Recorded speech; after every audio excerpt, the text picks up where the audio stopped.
Hello, this is Storybooks channel. New videos are posted every day. Subscribe and click the bell. Vanessa stared thoughtfully out the window as the nurses went back and forth in the hospital courtyard. The janitor was clearing snow from the paths. There was a lot of snow this year. It had been a long time since there had been such a blizzard, which would completely metal the roads, in a matter of minutes hiding the traces of car tires and human feet. The woman thought she had gotten off easy when she got to the hospital. She could have been lying in a cemetery by now. She touched the bandage on her head with her hand. The pain underneath was still intense. As she fell, Vanessa hit her head on the corner of the closet, lost consciousness, and when she woke up, she realized she was in the hospital and nothing was threatening her yet, but only for now. Sooner or later, she'd have to go home. And their daughter-in-law, Vanessa, sleeps and sees how she will become a full-fledged owner of the luxurious apartment of her mother-in-law. Wendy does not even make any secret of the fact that she has a lover and goes to him on dates, and Vanessa's son, like a blind kitten, doesn't notice or doesn't want to notice anything. "Kevin, hello," said the woman, dialing the notary's phone number. "How is your health?" "Precious. You're our man." "Oh, Vanessa, what's health now? Even for the rich, it has become a dream. And for a simple man like your humble servant, Kevin, not even within reach. The whole body hurts, I'll tell you. But if you ignore some parts, you can live a little longer." The old Jewish notary laughed into the telephone receiver. "Kevin, I'd really like to meet you." "What's this about?" "Vanessa, come to my office anytime." This man was always happy to see the daughter of his old friend and the wife of his longtime friend David, who unfortunately is no longer alive. No, Vanessa said hastily. "I can't do it myself. The thing is, I'm in the hospital." "My God, what's wrong with you?" The man was worried. "I'm fine now. But I'd like you to draw up a paper for me from old Kevin. Everybody just wants a paper nowadays. I'll tell you, it used to be." Vanessa knew the notary, who was a member of her parents' house, very well. If he started going into flashbacks, it would be impossible to stop the old man. And she wasn't ready for long stories about the intricacies of Kevin's fate, so she tried to interrupt him. "So you'll be able to come?" She asked a little louder than she had spoken before. Of course, Vanessa," the notary assured her. "Your late father, peace be upon him, asked me not to refuse your requests that concern the legal side. What hospital will I be at tomorrow morning?" Vanessa dictated the address of the hospital to Kevin and disconnected the phone. She has to do this because her sister-in-law is getting naughty. That country wench is a grabber. The tigresses are about to throw first her and then Vanessa's son out on the street. Lately, it has become abundantly clear to the woman the purpose of Wendy marrying her girl. Such predatory women do not disdain any methods to achieve their goal. And the purpose of daughter-in-law Vanessa was a luxury apartment on the central street of the city with windows on the waterfront and 3-meter ceilings, decorated with antique stucco, as well as a bank account inherited from her late husband. The apartment was inherited by the woman from her parents. In this apartment, she was happy with her beloved husband. Here from the maternity hospital, they brought twins Sebastian and Jenna together. The voice of one of the nursing staff called out from the hallway, "Lunch, lunch." Her roommates rose from their beds and headed for the door. It was lunchtime, but Vanessa did not move. She continued to lie there. After the stroke, the entire right side of the woman's body was paralyzed. That's why breakfast, lunch, and dinner were brought directly to her room. So it happened this time. The nurse came in with a tray, put the plates on the nightstand, and sat down next to her on the table to feed the woman. She slowly scooped soup and noodles with a spoon, brought them to Vanessa's mouth, and said, "You really need to gain strength to recover, so don't mind. Eat." Vanessa obediently opened her mouth. A little bit of fighting. She said to the nurse, "Thank you, Sophia, for your kindness. Take some candy from the nightstand on the shelf. I have nothing else to thank you for yet." The nurse tried to refuse at first, but then decided it was better not to argue with a sick woman. She needs her rest. She'll take the box of treats so as not to upset the sick woman. Why don't your family come to care for you?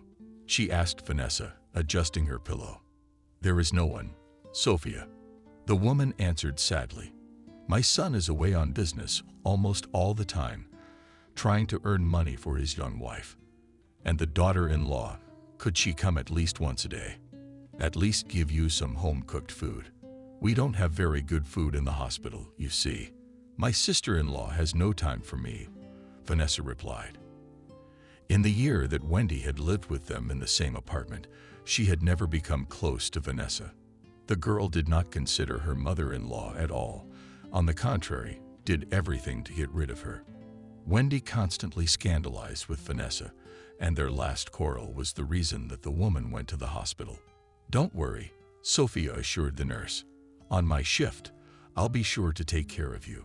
She started carrying the woman home-cooked food, spoon-feeding her, taking out the duck. And Vanessa thought when I was discharged, I should give this girl money, take care of her like a close acquaintance, always coming to check on her before she even got on shift.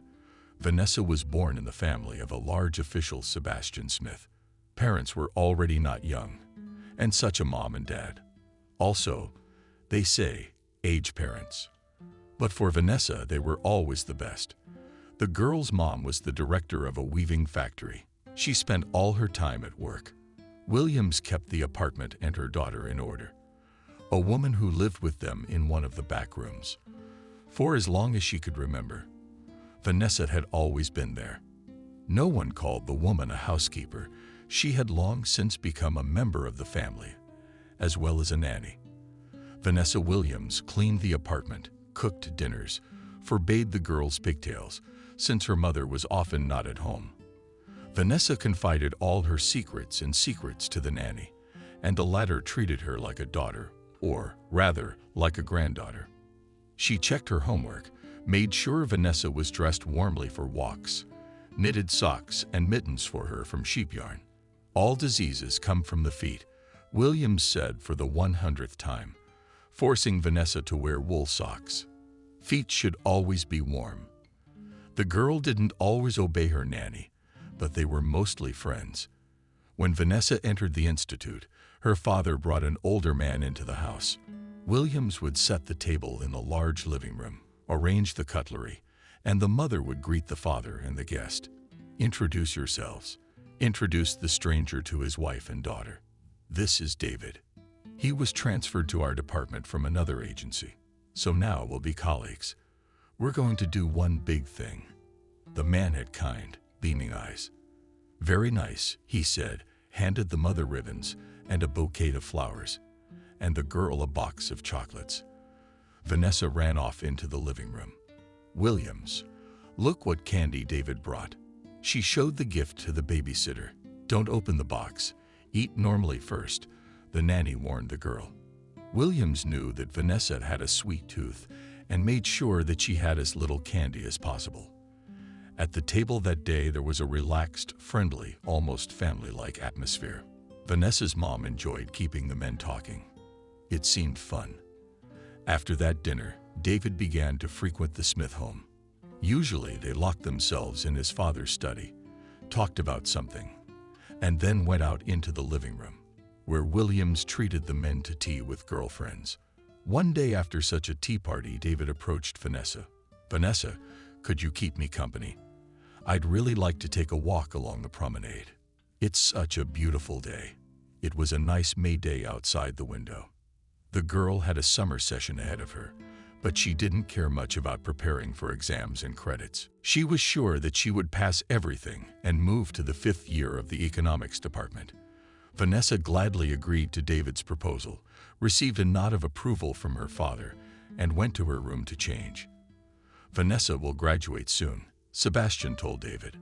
I should already be thinking about her future. It's time to find a decent fiancé. I hope that if Vanessa doesn't mind, you will consider my candidacy. The father's colleague asked with a completely serious face. I like your daughter very much, Sebastian. We'll see, the girl's father replied evasively, not depriving the groom of the chance to become his son-in-law. This conversation happened to be overheard by Williams. What did they think? Girls, still to walk, and they were going to marry her off.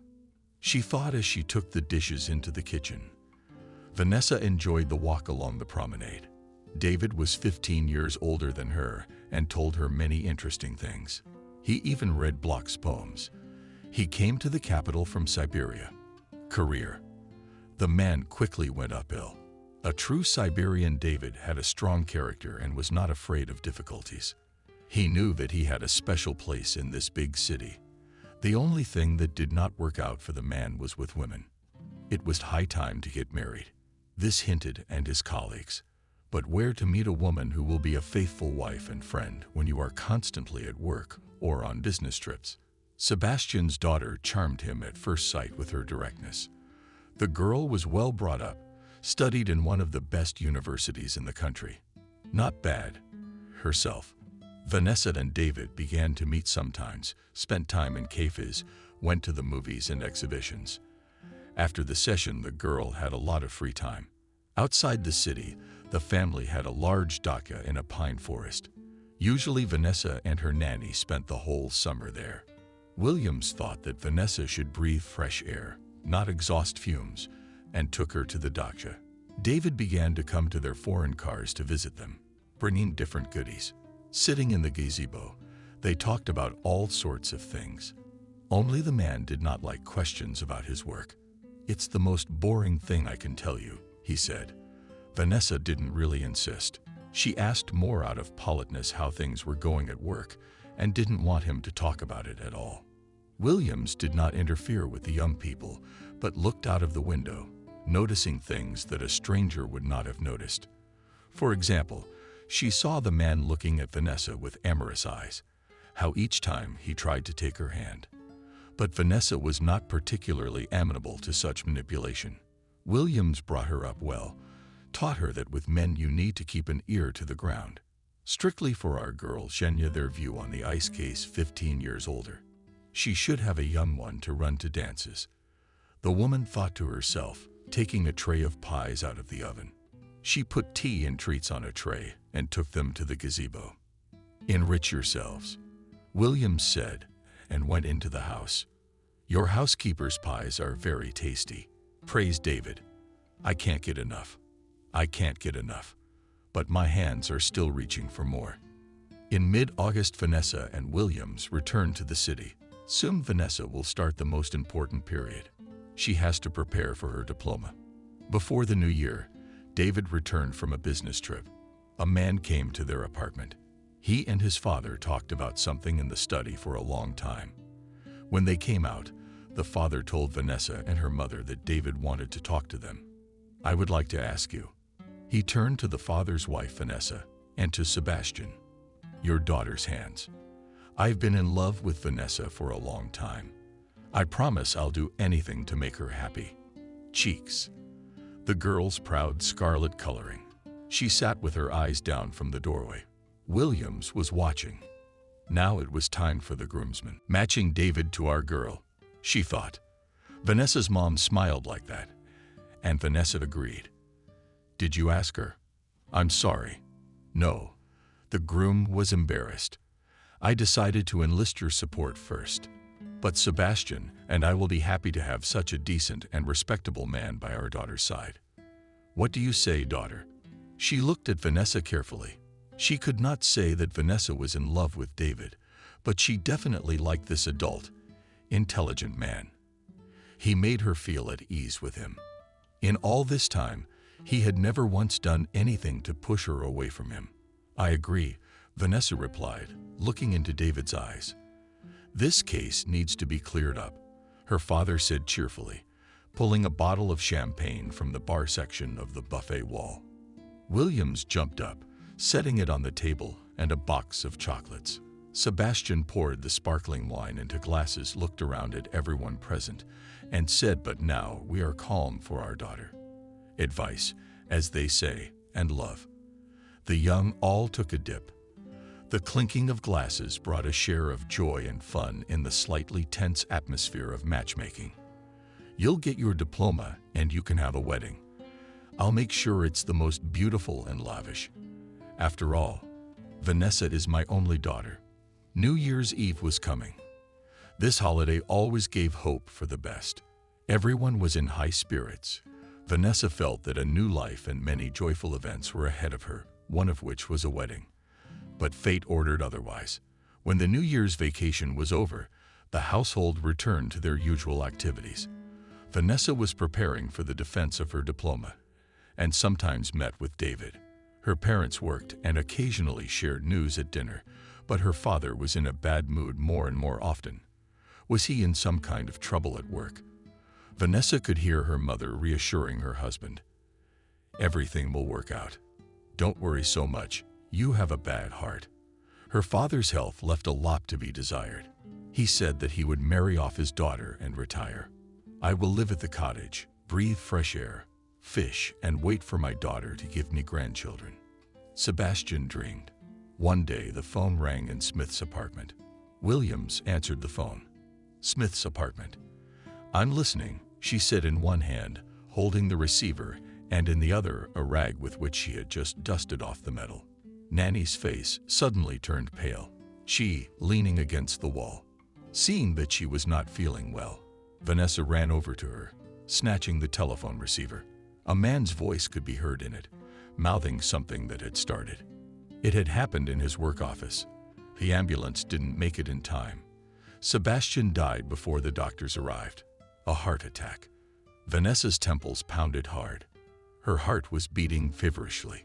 This can't be happening. This is a mistake, she thought. There were many strangers at the funeral. The funeral procession walked down the cemetery avenue, and there seemed to be no end to it. Behind the coffin walked Vanessa Williams' mother, and David was supporting his fiancée by the elbow. The wife of the deceased was blacker than a cloud. It was as if she had grown older these days, looking more like a long old woman than the blooming leathery woman Vanessa had always seen. As the coffin was lowered into the grave, Vanessa's mother sobbed loudly. David put his arms around her, tried to lead her away. The girl followed them. They were not at the wake, which was organized for colleagues and close friends of Sebastian. At home, they sat silently at the table. The oppressive silence was unbearable. In the morning, Vanessa's mother was found in the bathroom, with an empty vial of sleeping pills lying next to her. She was dead. The shocks that had suddenly descended on Vanessa had crippled her. She fell into a severe depression, stopped preparing for the defense of her diploma, lying in her room all the time. David tried to bring her out of this difficult state, but the attempts did not give anything. Williams was mad that Vanessa didn't eat anything, all the time tried to feed the girl, but she only pulled the blanket over her head and turned her back to the wall. We gotta do something. We have to save our ribbon. Concernedly, she said to David, pouring tea in a cup. Would you think of something to distract her? I've thought of all kinds of things myself. I don't know how to help her. Why don't we get a doctor? The nanny suggested it. Absolutely not, said David. She's in such a state she could be committed to a mental institution. She didn't even want to think about it. How about I take her to your doctor? The man said. There everything is used to the ribbon, and on the other side is calm and quiet. I think a few days surrounded by nature will do her good. Indeed, go. The housekeeper agreed. I'll cook you some food. Vanessa, who is not used to kitchen chores, will starve you and herself to death. David's idea had paid off. Vanessa did feel better. Sitting by the fireplace in the evenings, they talked about her parents. The girl remembered her childhood, trips to the sea, trips to the zoo, family holidays. These memories played back to her petrified heart.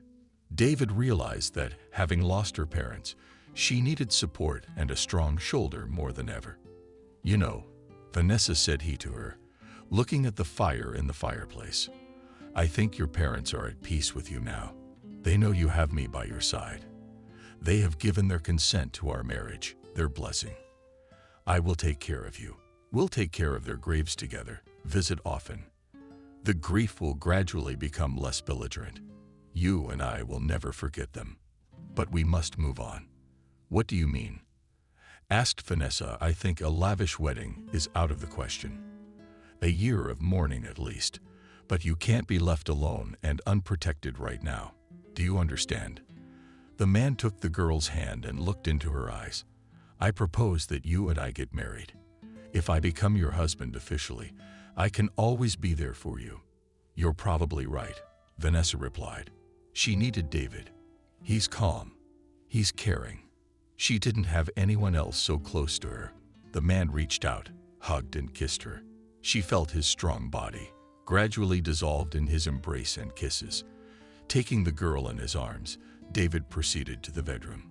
A month later, they signed the marriage. Just came to the registry office in 2, signed the document and exchanged wedding rings. At home, Williams set a festive table. She herself sat down next to the young ones. Solemnly said the woman and raised a glass of champagne. Live happily ever after. Life went on as usual. Vanessa defended her diploma, got a job as an economist, gave herself to work. David was promoted. The responsible position required from him dedication and time. He often went on business trips, but every time he returned, he appeared at the doorstep of their apartment with a bouquet of flowers and gifts for his beloved wife. They became very close, dear people. Despite being busy, they used every opportunity to be together. In summer, they went on vacation to the sea, and in winter, they spent time at the dacha, enjoying snowy landscapes and pine aroma. The spouses dreamed of children. But Vanessa is not pregnant. She went to the doctor several times, but the gynecologist said that her health was fine. David refused to go to the hospital, saying he didn't have time for this nonsense. He was healthy, and it was just, apparently, not yet their time to become parents. Lying in the hospital room, Vanessa thought that she had brought up her son correctly.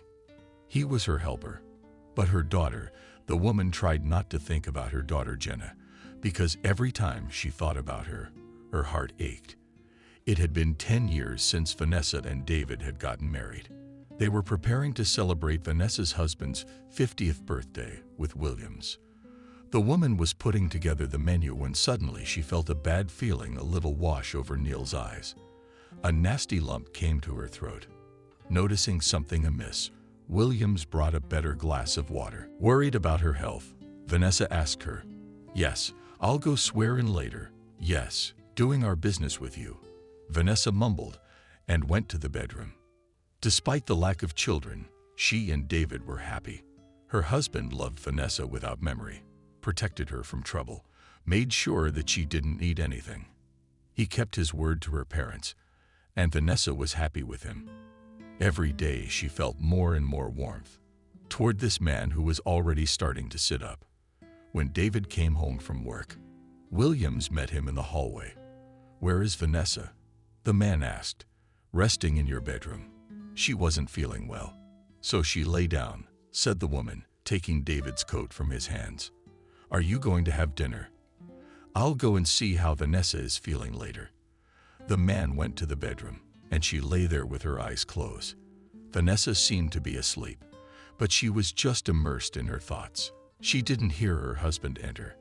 He quietly sat down on the bed, took his wife by the hand. "Darling, what's the matter with you? Are you tired or sick?" Carefully, tenderly asked David. "Yes, I felt sick. So I lay down," replied the wife. "You should see a doctor. I will arrange to take you to the clinic tomorrow. It will pass." "Sebastian, don't worry." Vanessa tried to refuse to see the doctor. She hated going to hospitals. "Don't even argue, or I'll rope you in and drive you by force," her husband joked. The next day, as promised, he took Vanessa to the clinic, where she was examined. It turned out that the reason for the woman's indisposition was pregnancy. The spouses were beyond happy. And Williams, having learned the happy news, started to bake a holiday cake. "This is the best gift for my anniversary," David marveled. "I can't imagine what could make me so happy. How much I love you, my dear." At the first ultrasound, it became clear that Vanessa and David were having twins. "Oh, my goodness," my husband said happily.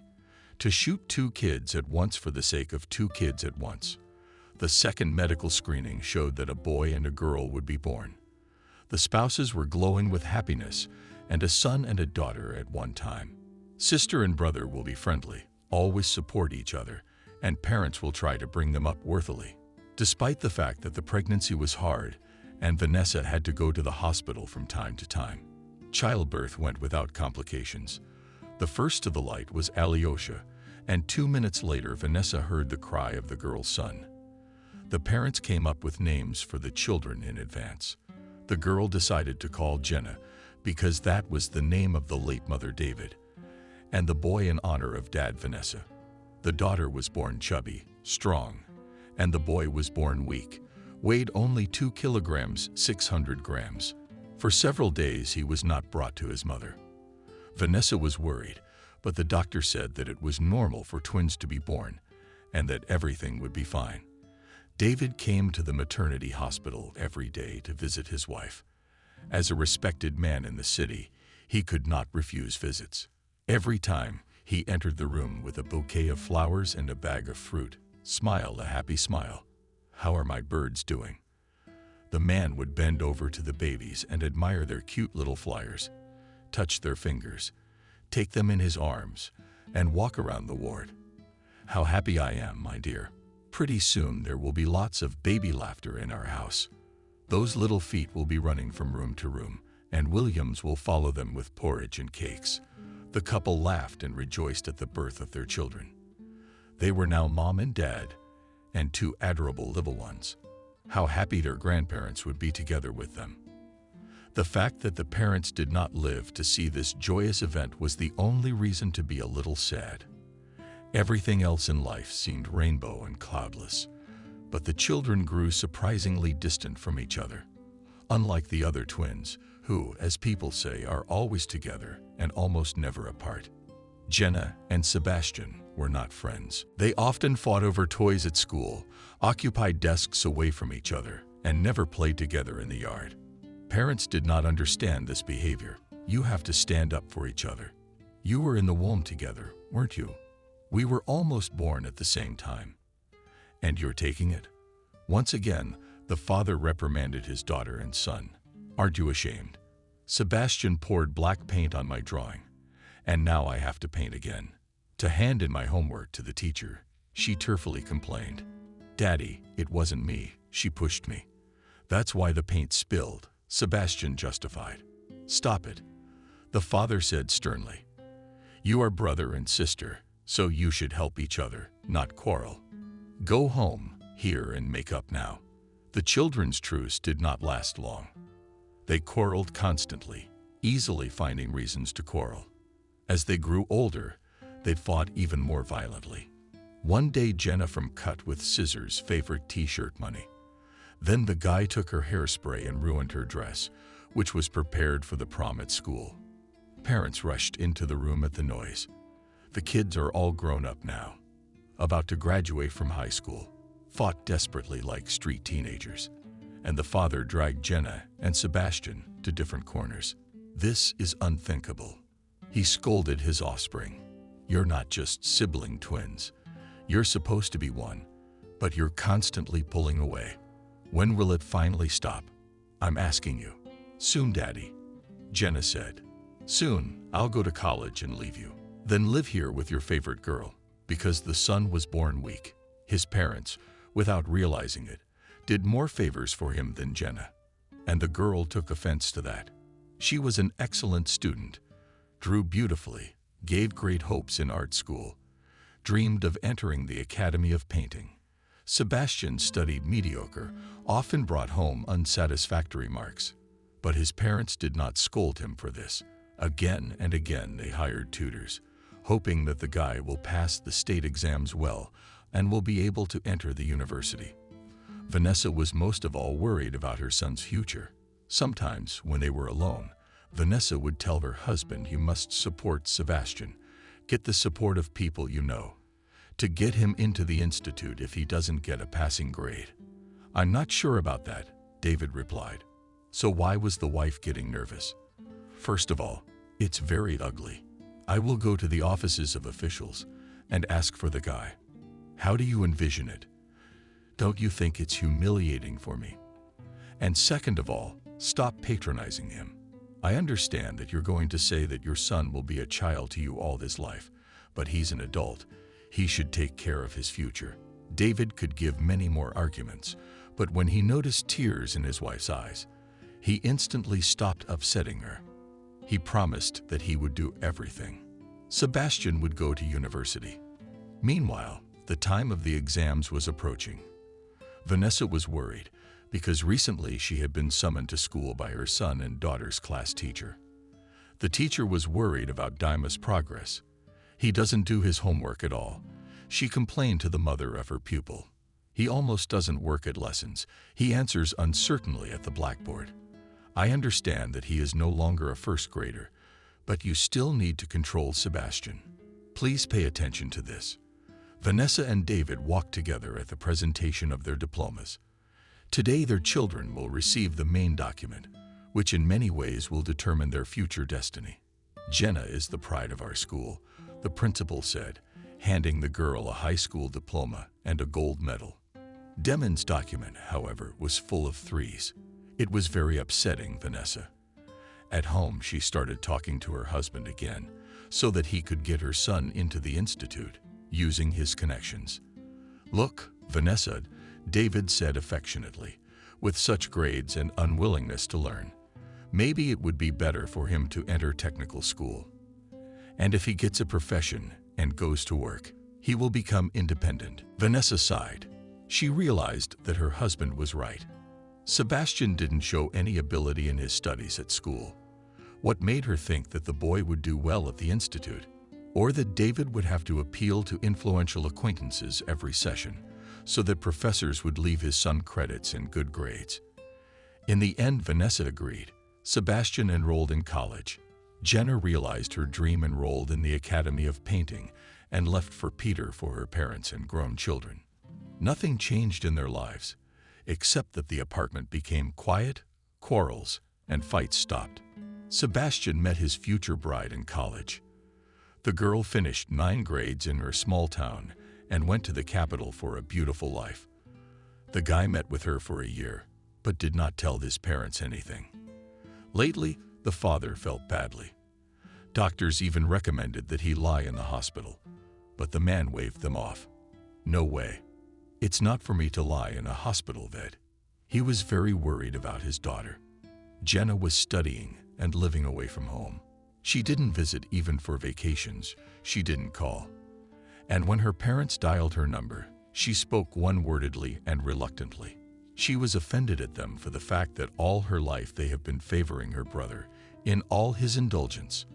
And now, at his age, many people already work or work part-time, as she herself, selling paintings. And this brat continues to sit on his parents' necks. David had long wanted to hint to his son that it was time to become independent, but every time he postponed this conversation, so as not to worry his wife. Vanessa as if did not notice that Sebastian was no longer a snotty boy, but a grown man. When she heard the sound of the door opening, she rushed to the kitchen to heat Sebastian's dinner.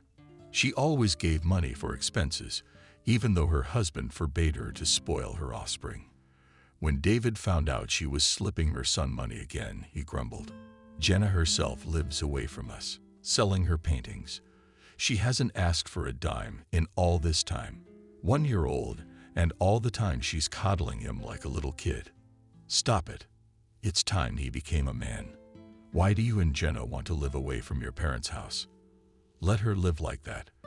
Vanessa shouted.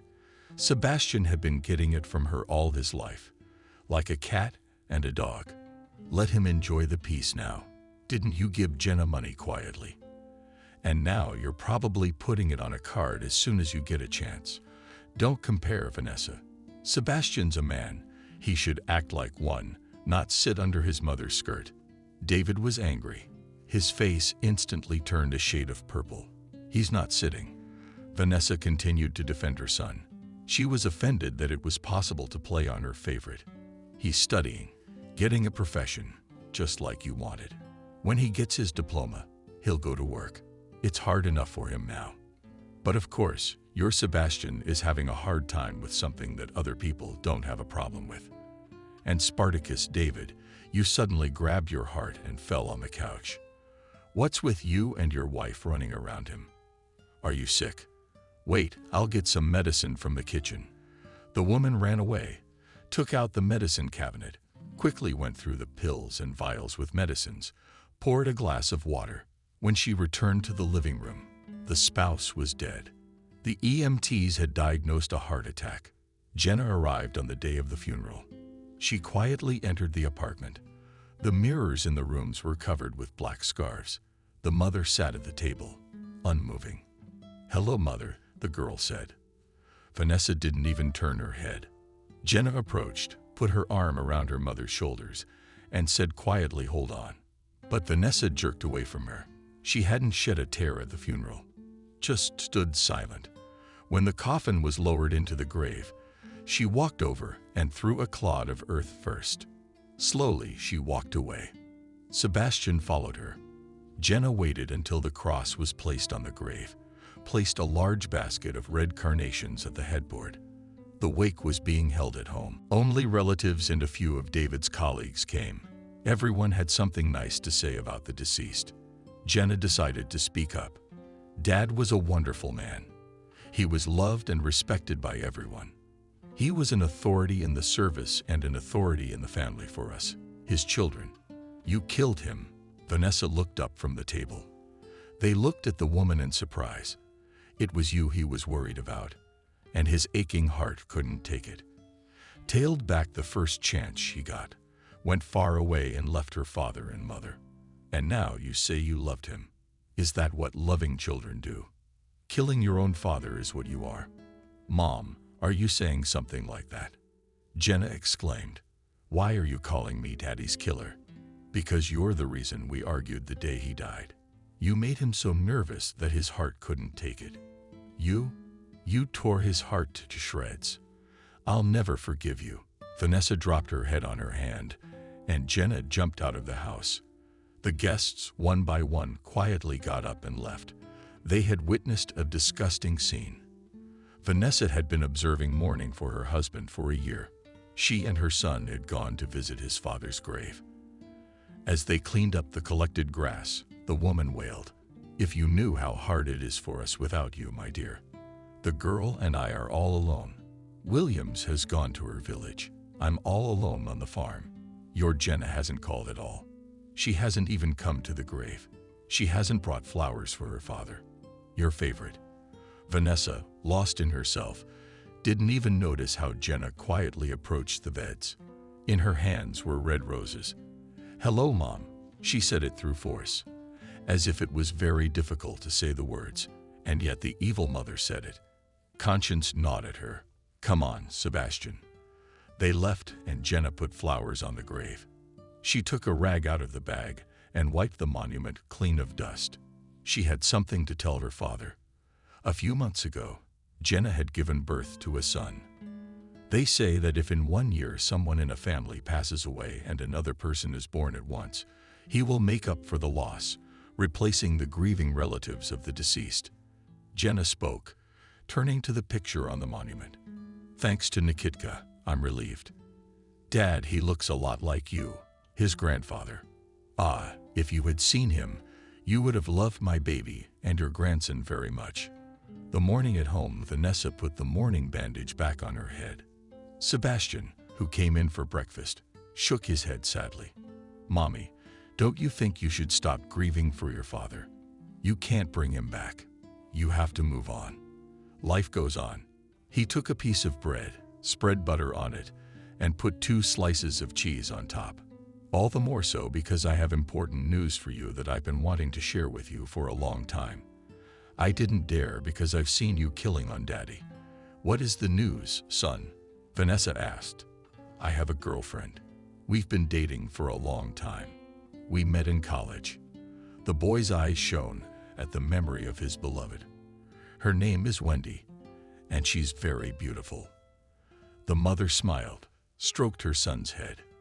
"The girl must be very beautiful indeed, since my Sebastian's eyes shine so much," she thought.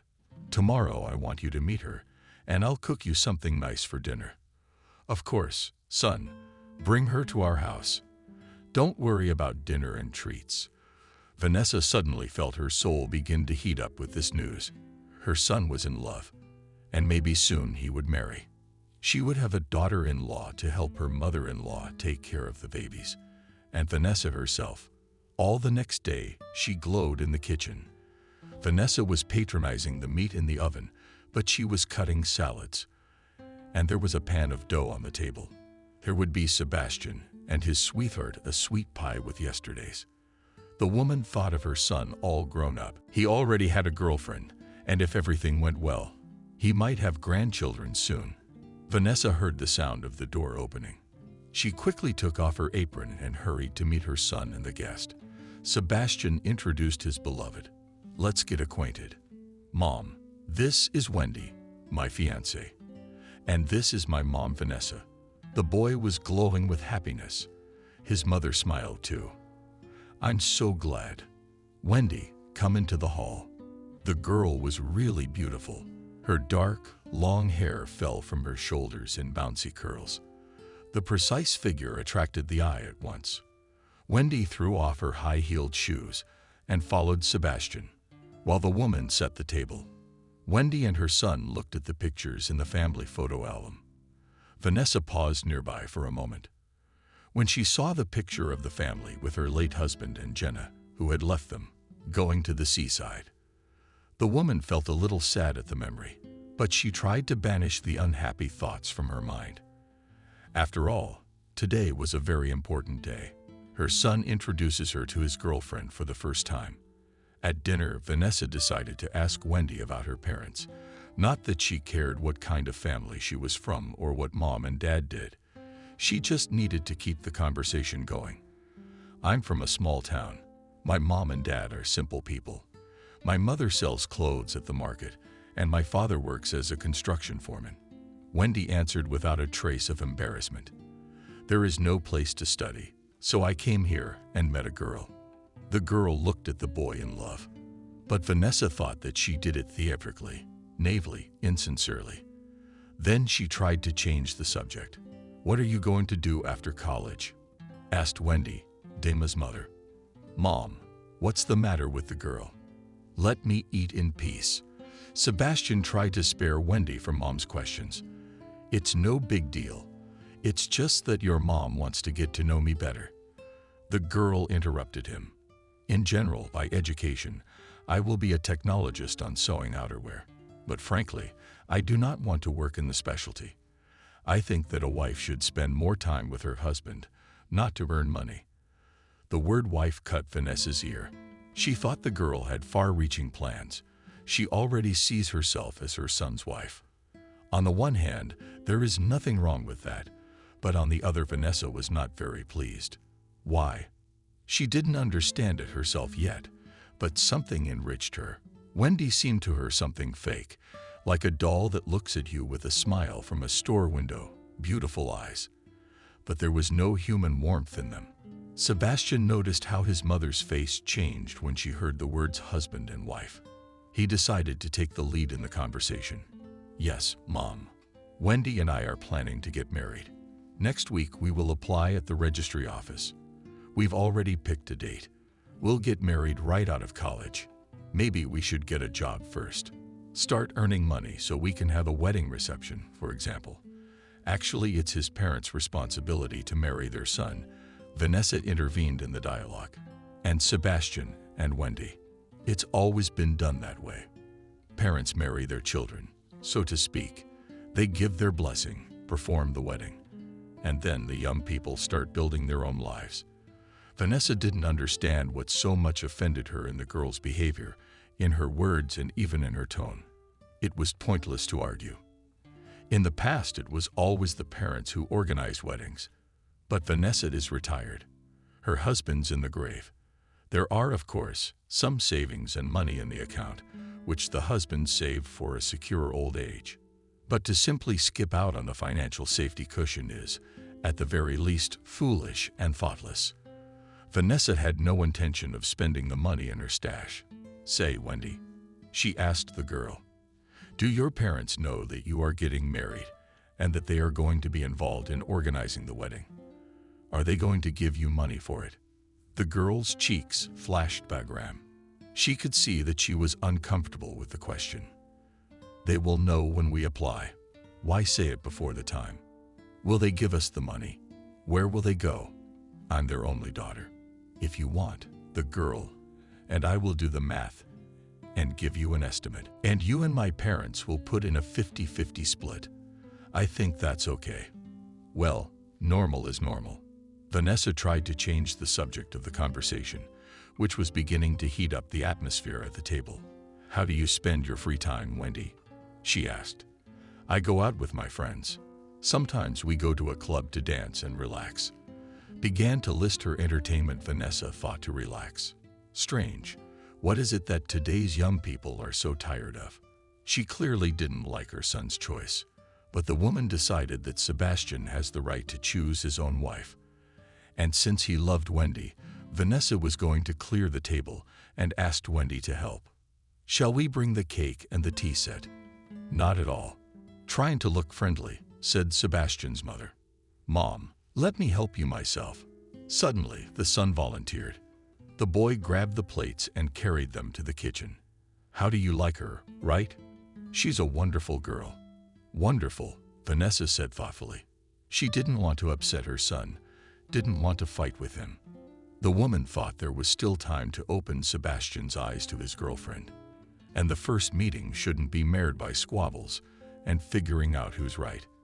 Papias tea and cake. The young ones are packing up. I'll see Wendy off and come back not with Kuchma, Sebastian told his mother. Vanessa had no time to be bored. She began to wash the dishes, thinking all the time what was so alarming, so repulsive to her from this girl with model looks. Should be pleased. Sebastian will have a very beautiful wife. Not every man can boast of that. He will enjoy going out with her for walks, appearing in the companies of friends, visiting theaters, going on vacations, not stopping to think Vanessa was getting ready to go to bed. When Sebastian returned, she didn't hear, falling into a heavy sleep. The wedding was in late June. After receiving his diploma, Sebastian got a job in a large construction company. He managed to do it not without the help of his mother. Vanessa had been trying to push her son through all his life at the expense of her husband's acquaintances. This time she called one influential official with whom David had once worked and asked for a favor. Her late spouse's buddy did not refuse, having learned that the guy is going to start a family, was happy for him and promised to find a suitable position for him. Don't worry, Vanessa, I understand. It's the times. Who better to help kids get back on their feet than parents? He kept his promise. Sebastian had been going to work every morning for 2 weeks. His mother carefully prepared breakfast for him and waited for him in the evening for dinner. But more often than not, Sebastian would go to Wendy's right after work. We have a lot to discuss about the upcoming wedding, he told his mother on the phone. Go to bed, don't wait up for me. The bride and groom to be made a guest list. Looking at it, Vanessa asked, why didn't you invite Dad's friends with their wives? Son, why is Mom doing this? They're not related to us. We hardly talk to each other. Why? Wendy has so many relatives that I only see them on the list. The woman, perplexed, looked at the unfamiliar surnames. What's the big deal? It's good to have a lot of relatives. We only have Jenna. Nanny has always been like family to us, but she's old and won't go this far. There's no point in inviting Jenna, since you two are fighting. Let's not spoil the party. Sebastian said, Oh yeah, Mom, I was wondering if you'd withdrawn the money from the account. We have to pay for the restaurant, the photographer, the host, and Wendy also wants us to take a white limousine to the registry office. Vanessa sighed. Her son had been telling her for days that he needed money, and she had given him everything in the house. But to the account her husband had left behind when his father died, she didn't want it. Or maybe they'll give you an advance at work, she asked her son. You can spend it on a limousine. What's an advance, Mom? Sebastian waved his hands. Penny on the dollar, and we want everything to be upscale. And Wendy's parents are trying to cut back on Vanessa's spending again. Why don't they give money for their daughter's whims? They agree to pay for half of it, Sebastian said. But right now, they're having temporary difficulties. They'll give it in installments, then after the wedding. Interesting. So the wedding is on me, thought the upset Vanessa. In order not to upset her son, and on the eve of such an important event for him, she promised that tomorrow she would go to the bank and bring the necessary amount. The restaurant was noisy. The guests were partying. The tables were bursting with food, and the wine was flowing. The next day, Sebastian asked his mother for more money. You see, we realize that we should definitely go on a wedding trip, he told his mother. Wendy has never been to the sea in her life, so we want to go to a resort for a week. Don't you think that's a bit much? Vanessa asked. I don't. I feel that mother is against the idea. Sebastian, she would have taken offense for a long time. We are so tired from the wedding preparations, from all this noise and numerous guests, that we should definitely take a rest and unwind. So ask her parents for money, Vanessa said, starting to get annoyed. They'd promised to give half of the money spent on the wedding. At that moment, Wendy entered the kitchen, where mother and son were talking. It was obvious from her face that she had heard everything. Honey, your mom just wants us to go to work before we get married. Work from morning till night. Is that the beginning of a happy family? I don't mind your vacation at all, Vanessa said, barely restraining herself from telling her sister-in-law that it was wrong to eavesdrop. Just pay for it yourself, or ask your parents. Mom, but I told you Wendy's parents are having temporary financial difficulties. Sebastian took the side of his young wife. Did your dad leave you money? Do you have any? I know.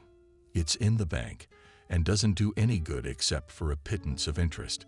Why not give it to us for our wedding trip? Don't you want us to be happy? Vanessa has already realized where the wind is blowing from. Wendy puts her wishes into Sebastian's head, and he, in love to the point of madness, is blinded and runs to fulfill them. And the fact that they'll be happy is a long shot. As old people say, with such a wife you will go to the world rather than find a normal full-fledged family. With a heavy heart, Vanessa went to the bank when she saw the envelope with money. Sebastian rejoiced, poked his mother on the cheek, and ran to his room to make his young wife happy. That week they vacationed at a fancy resort. Vanessa spent it thinking. The apartment was quiet. No one prevented her from indulging in memories of her husband and thinking about her son's future. Having returned from the wedding trip, the young people began to sort out their suitcases with excitement. We brought so many gifts to everyone, the daughter-in-law thought, taking out beautiful silk handkerchiefs, alcohol, some sweets, other things. So it was to my mother that this Auntie Mata to her friends. And you too. Vanessa, we haven't forgotten. The girl handed her mother-in-law a magnet with the image of the resort where they vacationed. Here to hang on the refrigerator. You will remember our wedding trip, she said happily. Mother-in-law took the magnet on a spit and in her hands calmly went to the kitchen and molded the gift on the refrigerator door. She did not want to go back to the young ones, and she poured tea and sat by the window. The next day, when Sebastian left for work, the daughter-in-law said to her mother-in-law, I think it's time for you to move to the cottage. Why is that? Vanessa was surprised. I live here. This is my apartment. And I go to the cottage when I want to be in the fresh air. Especially soon summer will be over. What am I going to do there? What do you mean? Daughter-in-law made a big rounded eyes, like all pensioners. Sit by the TV, relax, knit socks. After all, I'm not going anywhere from my apartment. Don't even count on it. My mother-in-law cut me off. If you want to move to the doctor yourself. And it's not only your apartment, but also my husband for Shepel. How angry the snake, Wendy. So we have the right to decide how we live and who will be around. Don't you realize that young people are uncomfortable at night when you are behind the wall? The conversation is over, Vanessa said and retired to her room. She was shocked by her unscrupulous sister-in-law's demand to leave her 5-room apartment. There was more than enough room here for 3 people. Vanessa's childhood passed here, her happy life with her beloved husband. She has a lot of ties to this apartment. And now some FIFA is going to kick her out. Sebastian came home from work that evening and attacked his mother. Apparently, Wendy had already complained to him about her mother-in-law. "What is this news?" Mom shouted. "He told me, Wendy told me that you are forcing us to move out of the apartment, to live in the country. Can you imagine how inconvenient it is to get to work at 200 hours? And Wendy even has to take the train to go to the store, and then come back with full bags. It's very cruel. I'm your son. I have the right to live in my own apartment, and you shouldn't kick us out." Catching a pause in her son's monologue, Vanessa managed to say, "I didn't kick anyone out. It was your wife who demanded that I move to the cottage. So that's perfectly reasonable. Wendy's right. You'll be more comfortable at the cottage. And we'll come up on weekends, bring groceries. Did it ever occur to you that I have my own head on my shoulders? Why should this girl, who is a stranger to me, dictate where and how I should live?" Vanessa was indignant. "Stranger?" Sebastian looked offended. "So my Wendy is a stranger to you? I didn't think you'd say that, Mom." Sebastian walked out and slammed the door. Summer flew by, and then fall. Vanessa tried not to notice her daughter-in-law, even though she did her best to constantly clash with her mother-in-law. She skillfully inflamed their conflicts and then complained to Sebastian that his mother was completely out of her mind. For example, today she was cleaning the whole apartment, but did not even deign to clean the floor and wipe the dust in their room with Sebastian. "My mother-in-law thinks that it is quite normal for us to live in filth like pigs in a stable," complained Wendy to her husband. "Or yesterday I put my plate in the sink, and then your mom ate. So she washed her plate, and she left mine defiantly lying there dirty. Your mother does everything she can to make our lives a nightmare." Sebastian would run over to my mom's house and start a fight. "Why don't you dust our room at the same time? Didn't you have the energy to wash an extra plate? You know, son, you take care of yourself, don't you?" Vanessa replied, "Your wife could just as easily take a bucket and a rag and mop the floor. A good daughter-in-law would clean the whole apartment herself to help her mother-in-law." "Oh, I'm a bad wife too," screamed Wendy. The girl was eavesdropping in the hallway, leaning against the black Kosenko. "Your mother is crossing all boundaries. She wants to divorce us." Looking reproachfully at his mother, Sebastian rushed to comfort, theatrically clasping his hands and letting a fake tear fall, the young wife. One day Vanessa saw her son packing a suitcase. She was afraid that the newlyweds were going to move out. She wasn't ready to lose her son. The woman worried. She asked, "Are you going somewhere, son?" "Yeah, my mom's sending me on a business trip. I'll often go to the neighboring town. Our company has a new facility there. I'm in charge of it," Sebastian said. "It's a promotion, you know. The salary will be higher." Vanessa was happy for her son. She hugged him, then looked out the window. Mila, a snowstorm. Winter had started unexpectedly fast. A lot of snow fell at once, and the weather came with surprises in the form of cold wind and from Russia. "Be sure to take a warm sweater," her mother said thoughtfully. "You'll probably spend a lot of time outdoors. God forbid you catch a cold." The woman handed her son a knitted sweater, and he put it away in his suitcase. "Thank you," thanked Sebastian to his mother. "Do you know where Wendy is?" "I don't know. She left this afternoon. Still no sign of her. I asked her to get some milk. Wanted you to make pancakes. I'll call her and remind her." "Don't worry, Vanessa." He sat the woman on the couch, sat down next to her and hugged her. At that moment, she felt the warmth of a relative again. The mother put her head on her son's shoulder, and he married early. And he chose the wrong girl to be happy with, she thought. Lately, she had been feeling that Sebastian was suffering, that not everything in their relationship with Wendy was as smooth as he would like it to be. Her sister-in-law returned late. Sebastian started asking her from the doorstep why she had come at such a late hour and where she had been. "At a friend's." "You're sitting up late," the young wife said to her husband. "It's been a long time. We chatted for a while, but they didn't notice how the time flew by. The subway was already closed, so we had to take a cab back. Did your mom ask you to buy milk? Sebastian saw that his wife had nothing in her hands but a handbag. As if I had time to go shopping, Wendy replied rudely. Couldn't she have bought it herself? Mom's not feeling well. You know she has blood pressure. But don't be afraid of anything on me. Try to soften the tone of the girl. We'll do without milk today. Moreover, it's late. It's time to sleep. The next day, the son left on a business trip. Since the morning, Vanessa had a bad headache.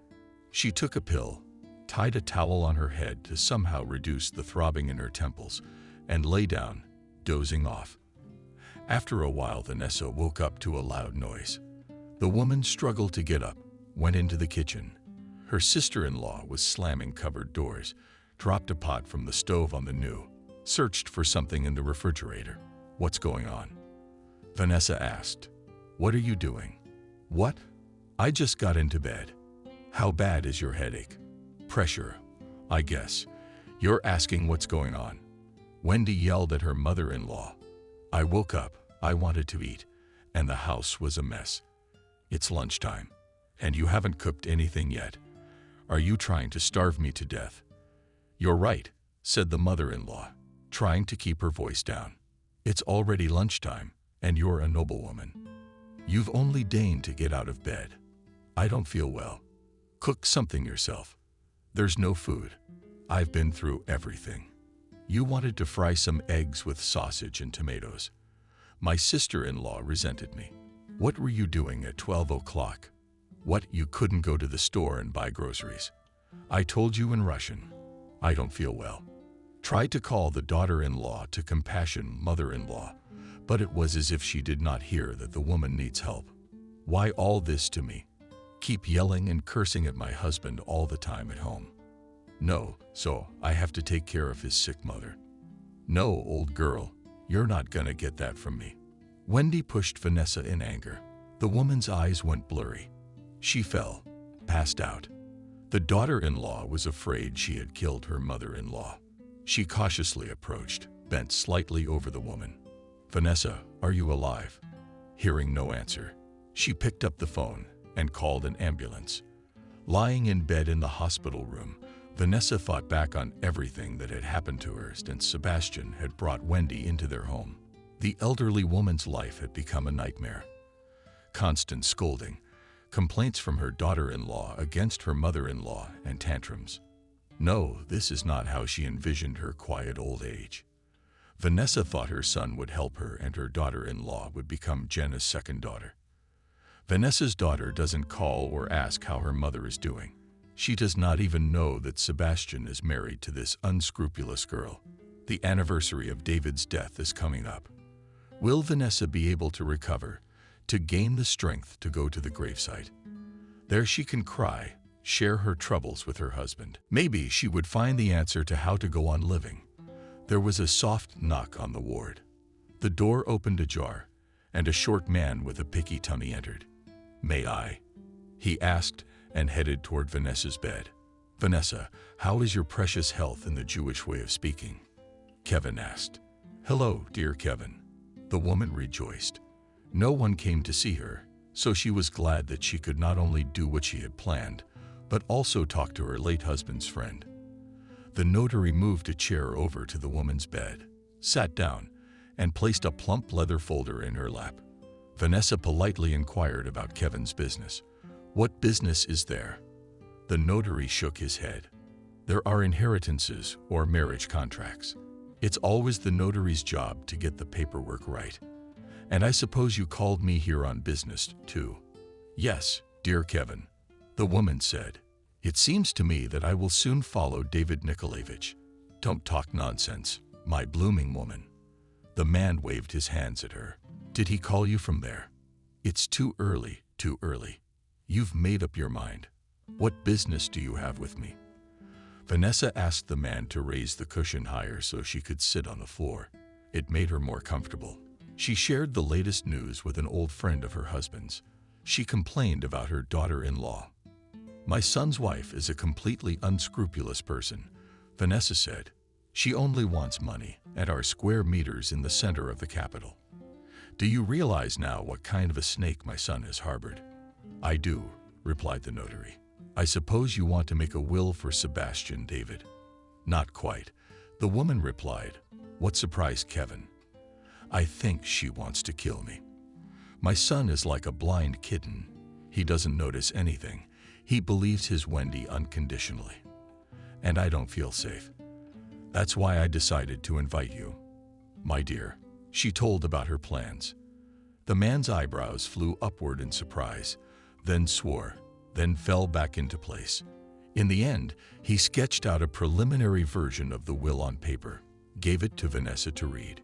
Yes, said the woman, handing the paper back to the notary. It's exactly what I wanted.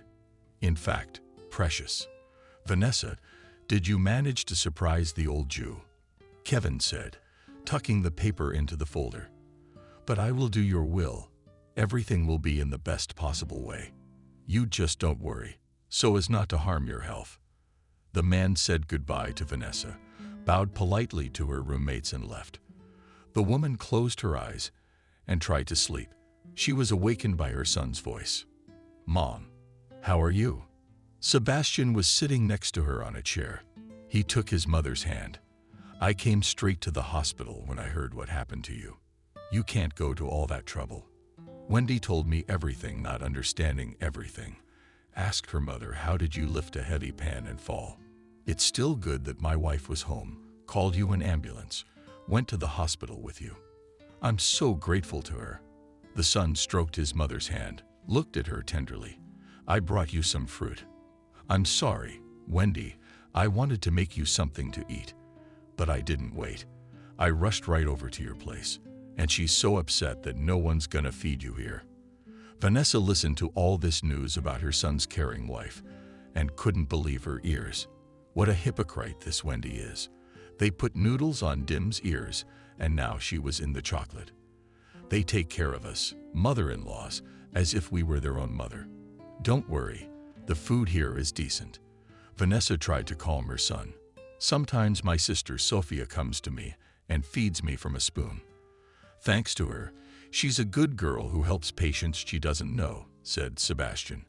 But you correct yourself. I have to go. Wendy and I were going shopping. Can you believe it? Turns out she doesn't have any decent winter outfits at all. I'll come back tomorrow. Bye, Mom. The son poked his mother on the cheek and headed for the door. And Vanessa thought with a pain in her heart that her son was wearing the same jacket for the third winter already.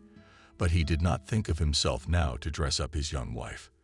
The next day, Sebastian did not come to visit his mother. He didn't call until a day later. Late at night. Mom, how are you? He shouted into the phone, trying to shout over the loud music playing. I'm sorry I didn't stop by. It's just that it's my colleague's birthday. We're celebrating. I couldn't not go. I'd have offended a good man. Are you coming tomorrow, son? Vanessa asked. I can't make it. Mom, I'm going on another business trip tomorrow. Sorry, Sebastian's disconnected. The phone rang with a short beep. Vanessa spent a month in the hospital. Gradually, her motor functions recovered. At her rounds, the doctor said she was making progress in her recovery and joked cheerfully that you'd soon be running on your feet, dearie. In the meantime, just rest and follow my recommendations. Yes, I must have fought back, Vanessa said sadly. Now I can't go to the cottage. What will I do there if I barely moved to the grave to my husband? And you do not give up. Hope for the best always gives a good result, the doctor reassured the woman. Everything will be great for you and me.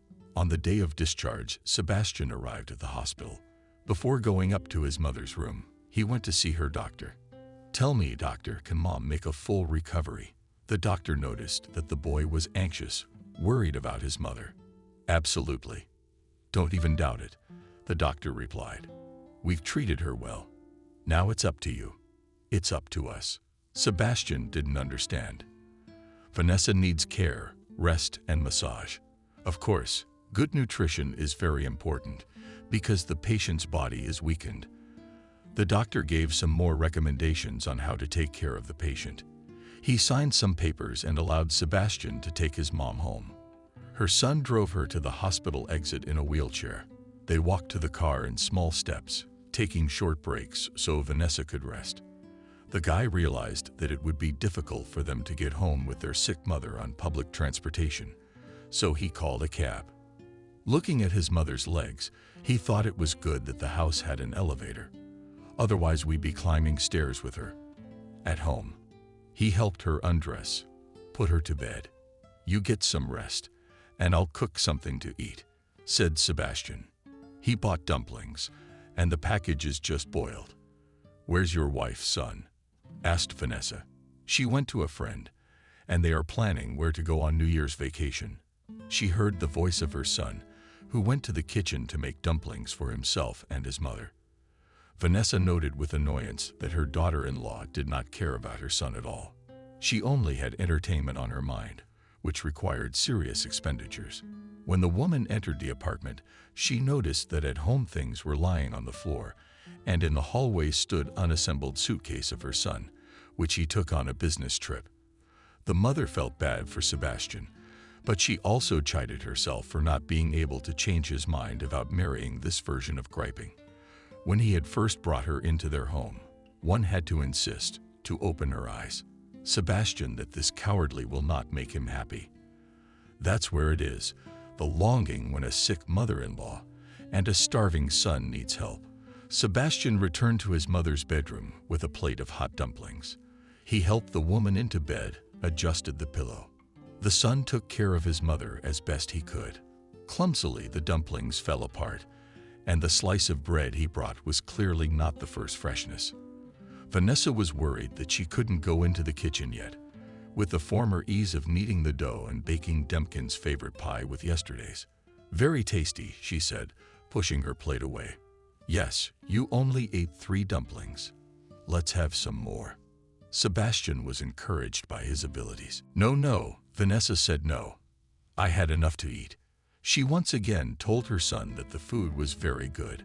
Not to upset him, the woman saw that he was already preoccupied with the absence of his spouse and did not want to escalate the situation. To get well, she needed peace, and as soon as she recovers, she will restore order in the apartment and in the life of her beloved son. Through her sleep, she heard Wendy return. She was loudly telling Sebastian that she and her friend had chosen a boarding house outside the city, where there was a huge list of spa procedures. They should definitely go there for New Year's Eve. Sebastian asked her to keep her voice down. Her mom was sleeping in the bedroom, but the girl didn't care. She continued Taratorkin without lowering the tone of voice. "Your mother will give us money for the trip," she asked her husband. Sebastian was confused. Before leaving on the business trip, he had brought Wendy's salary and bonuses for 6 months. Had the money run out so quickly? "You think I'm eating air here while you're driving around your facilities on the muzzle of the Sponge Girl, and your mother to feed at the hospital. What was I supposed to buy groceries for? Fruit? Vitamins? If it wasn't for me, she'd be in the hospital for months." "Tisha, calm down," Sebastian told her. "I just thought we have enough money for the party, and we could put some money aside for groceries. I didn't think I'd marry a man who would count every penny I spent and make me account for it." Wendy was mad at her husband. All right. Sebastian tried to hug her. "I'll try to think of something so you and your friend can go to your spa treatments." "What's the date of the trip?" "January 11, Wendy answered. She was already smiling and kissing her husband. Sebastian was thinking, calculating something. "Oh, I'm sorry, darling," he suddenly said. 11. "I'm going on a business trip for a week." "So, continuing to ride in your spouse's ear?" asked Wendy. "My friend and I are going without you." "That's understandable. But who will Mom stay with?" "She needs care and supervision," said Sebastian. Wendy was really angry. Now Vanessa didn't even have to listen to her daughter-in-law's every word from Spain. "What on earth is this?" she screamed. "No sooner had I gotten married, and I'm already a crippled cousin. I wasn't a nurse. I dreamed of a happy life with you. And what did I get? Endless days with an elderly mother-in-law. How can you talk about my mother like that? Sebastian was outraged. We can wait a little longer. She'll get better. And we can go wherever we want. You must realize that it is impossible to leave her alone. A nurse or something. Wendy kept yelling. Honey, I don't have any more money. I gave you everything. And you've probably already spent my salary and bonuses. Oh, I'm being scolded for every penny of it. Wendy took quick steps toward her and her husband's room. All right, that's it. I've had enough. I'm packing my bags and going to my parents. They've never denied me anything. Sebastian rushed to stop her, promised that she would definitely go, but later, realizing that at home in her small town, a gray, joyless life without beautiful things and entertainment awaited her, Wendy gradually calmed down and began to arrange the things she had already thrown in her suitcase back on the shelves in the closet. Mom, good morning, greeted Vanessa Sebastian. Walking into her room, I overslept. Wendy and I went to bed late last night, in a hurry to get to work. Wendy, you'll be fed, and in the afternoon the Monsieur K will come. Okay, son, the woman replied. The daughter-in-law was in no hurry to feed her mother-in-law breakfast. She turned on loud music, took a long shower. Having cleaned herself up, Wendy went to the kitchen. She decided not to anger her husband. I could see that his nerves were already on edge, and there was no time to quarrel. Wendy had seen some lovely gold sapphire earrings in the jewelry catalog and was anxious to get them for New Year's Eve. Sebastian had asked to feed his mother, so she was cooking something now. The girl found the kitchen with a glance, opened the door of a hinged cupboard. It was almost completely empty. Wendy found half a bag of buckwheat groats. Great. Boiled her buckwheat porridge. Then she went down to the cafe. There and have breakfast herself, she thought. The girl took milk out of the refrigerator, poured it into a saucepan. At the same moment she smelled a disgusting sour odor. The milk was spoiled. There was a little hesitation. Wendy made the decision to eat it. Nothing would happen to her mother-in-law. She opened the window so that the smell of the passing milk would get out faster. Boiled porridge, put a few spoonfuls of buckwheat in a plate, and went to Vanessa's room. How is your mood? Asked her sister-in-law, pulling a friendly smile on her face. Good, quietly replied the mother-in-law. And I made you breakfast. Smiling, Wendy continued to speak. She handed Vanessa a plate and a spoon. The woman ate a couple of spoonfuls, as suddenly she was embarrassed by the vomit. Vomited and flowed on the pillow, dirtying the sheet and blanket. What on earth is this? Indignantly shouted at her mother-in-law the girl. How long will you make fun of me? Now I'll have to clean it all up. The food is ruined. Wendy. About sour porridge, coming to her senses, muttered Vanessa. Nothing is spoiled. The sister-in-law tried to keep her cool. She decided not to quarrel with her mother-in-law, so that the latter, seeing how Wendy looked after her, would give her money. Let's clean all this up now. Wendy helped the woman up, sat her on the bed, and she pulled a clean set of linens out of the closet, carefully separated the bedding from the dirty one, and took it to the bathroom. When she returned, Wendy changed Vanessa's nightgown and tucked her back into bed. The girl sat down next to her. You're probably right. The porridge did smell strange. Wendy began to speak in an angelic voice. I'm sorry, I wasn't looking. You're better now. Vanessa was surprised at the change in her daughter-in-law's demeanor and voice. Don't worry, she replied. Would you like me to get you some hot donuts from the coffee shop? The girl jumped up, ready to run after her mother-in-law's treats. Suddenly, Vanessa smiled. Such behavior of her daughter-in-law. I want some, she said. I also want to have sweet tea with you. Hurry back, I shouted to my sister-in-law from somewhere in the hallway. Wendy. The blink stretched for an hour, even though the coffee shop she mentioned was on the corner of their house. But Vanessa waited patiently for the promised donuts and tea. When her sister-in-law returned, the woman was reading a book. Wendy moved the beds, the coffee table, brought cups and a hot kettle, placed the sweets on a plate. Here, she said solemnly, pleased with herself. I bought donuts and treats. She looked like Wendy. It was noticeable that she was in a good mood, and she was not going to quarrel with her mother-in-law at all. The daughter-in-law helped the mother-in-law to rise, served a cup with tea. The girl herself sat down next to her on a chair. To Vanessa's surprise, they had a pleasant conversation. It was as if Wendy had been replaced. She was smiling, friendly, not trying to offend or insult her mother-in-law. I never asked, "How did you meet my Sebastian?" asked the mother-in-law. "Can you tell me?" "Of course, it's a very funny story," began the daughter-in-law. "I was waiting for a guy from our group. We were friends. His name was Robert, and he was supposed to bring me my notes. I saw him wearing a white sweater with reindeer on it. So I sneak up on him, and I put my hands over his eyes from behind. He turned around, and then I saw a total stranger standing in front of me, very handsome, with kind eyes. And he was smiling, not realizing what kind of girl had suddenly jumped up to him. That's how they met." Mother-in-law and daughter-in-law laughed at the ridiculous situation. They were having fun. Wendy turned out to be not a bad girl at all. Vanessa thought, I guess what they had before was ordinary, adapting in generations, having to exist in the same space, sharing a household, and putting up with habits. Suddenly, Vanessa hesitated and said, "My late husband and I were introduced by my father. They were colleagues. David looked after me for a long time, but when my parents died, he married me immediately to protect and care for me. He treated me like a precious Chinese porcelain vase my whole life. Never a word or a deed to hurt me. Oh, Wendy, I miss him so much. I'm so worried I won't be able to visit his grave on the anniversary of his death." Wendy, too, sat looking thoughtful, but she had other things on her mind. "Why can't you?" she asked her mother-in-law. "Where was I thinking?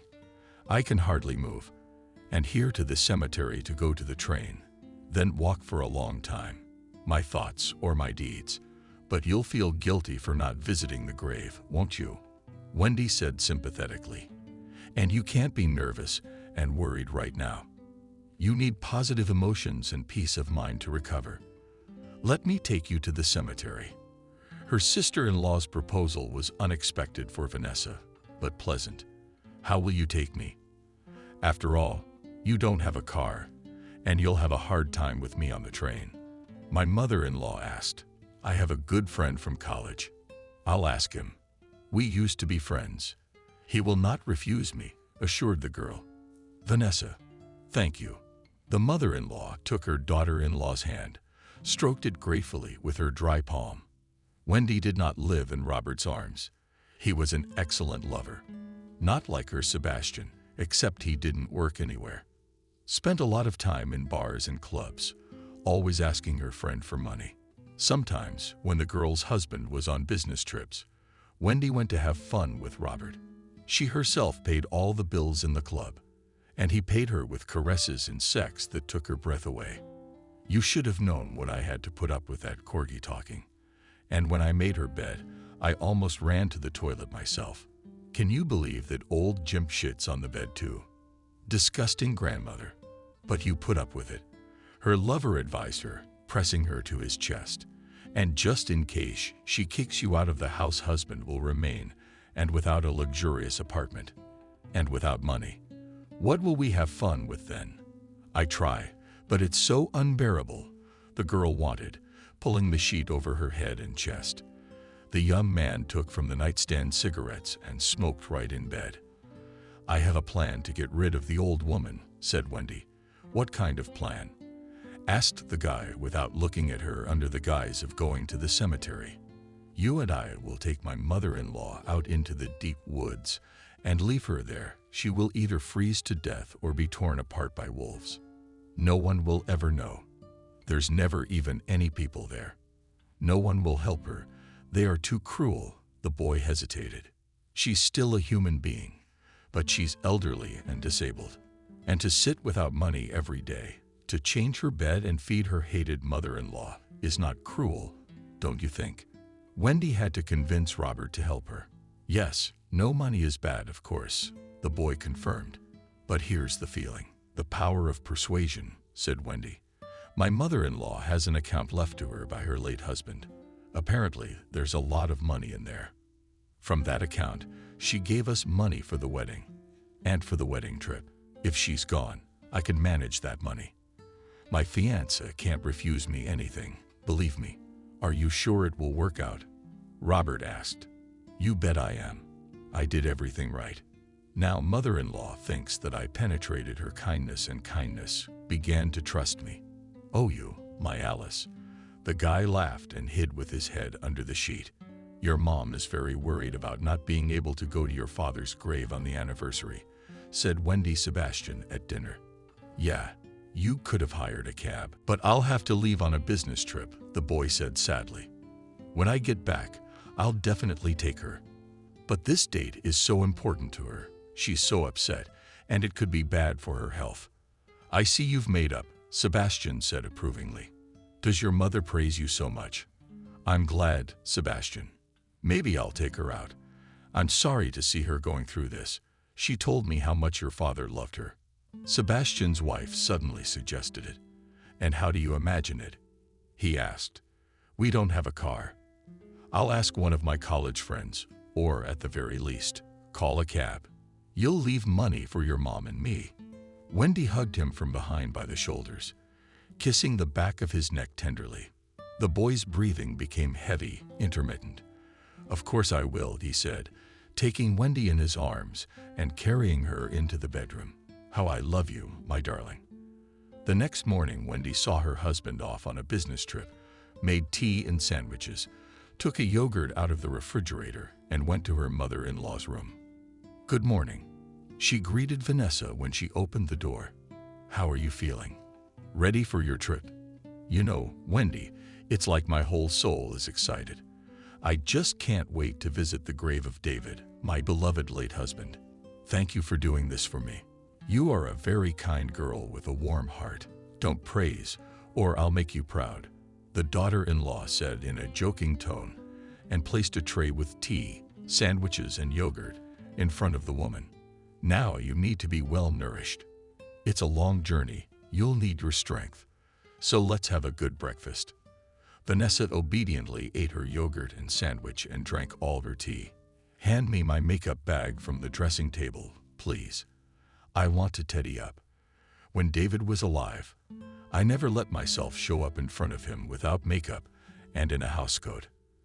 And I have to look good this time. And I'll tell him that you take care of me like my own mother." The daughter-in-law gave her mother-in-law a makeup bag and a mirror. Then she brought a comb and helped her to style her gray hair. "May she look beautiful on the day she dies," Wendy thought. She didn't feel the least bit sorry for the older woman. Her sister-in-law, Vanessa, thought only that if she didn't have money, Robert might find another girl, and she couldn't live without him. Wendy's cell phone rang. The girl answered, "Yes, we're ready. We'll be downstairs in 15 minutes. Wait." With a smile, she turned to Vanessa. "Well, your carriage has been served, just as I promised. Let's get ready." The daughter-in-law helped her mother-in-law get dressed. They immediately left the apartment, took the elevator down. At the entrance stood a blue foreign car. Robert, the guy, got out of the car, obligingly opened the door. "This is Robert. Vanessa, I'd like you to meet him." Wendy introduced the young man to her mother-in-law. "He and I went to college together. Sebastian knows him too, by the way." Wendy intended to, lied, so Vanessa wouldn't worry. Since the boys knew each other, everything would be fine. That was the plan of the conniving sister-in-law. They left town and drove slowly. Vanessa knew this road very well. It was the same road she used to drive to her country house, which was a little further away. "If you turn right at this fork, you will get to our cottage," the woman said. Next came the daughter-in-law from the front seat. It seemed to the woman that her voice became steely, somehow cold, but she quickly got rid of the unpleasant feeling of approaching danger, enjoyed the winter landscape. The road to the cemetery passed near the territory of a huge protected forest. Vanessa remembered how she and her husband often went here for mushrooms. The woman never went far from David, because she knew from childhood that there were wild animals in this forest. Everywhere one could see traces of wild boars, elks, wolves. Robert suddenly turned off the road towards the reserve. Why did we turn off? Vanessa got worried. We should go straight ahead, and because we're not going to the cemetery today, Wendy said angrily, not even turning around. We have another excursion planned for today. I don't understand.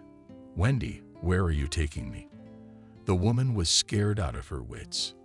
Into the woods. Dear mother-in-law Mashka, the daughter-in-law answered, I'm finally rid of you. The old cargo. I've had enough of you, sitting on a bag of money, and every penny I have to pull out of you. Now I can use the money from your husband's account any way I want, and Sebastian won't say a word to me. Vanessa felt her arms and legs getting younger. It was warm in the car, though. She drove off, pulling on her mittens. We'll take you to the woods and leave you there. You won't get home, and the wolves will do their job. Don't worry, the cemetery where your husband is buried is close by. You'll rot in the damp earth nearby. Vanessa cried. Wendy, take me home. I'll give you all the money and go to the cottage myself. You and Sebastian will never get in the way. I don't want your Sebastian. Robert and I have been in love for a long time, and I needed Sebastian to stay in the capital and live in peace. Robert stopped the car. There was no farther to go. They pulled the old woman out, took her by the arms, and dragged her by the feet into the woods, drowning in snow. When the deed was done, Vanessa's sister-in-law and her lover walked back to the car. They drove in silence down the road. Suddenly, Wendy said, pointing with her hand in the direction, moving away Vanessa. Well, here come our helpers. They'll do the job.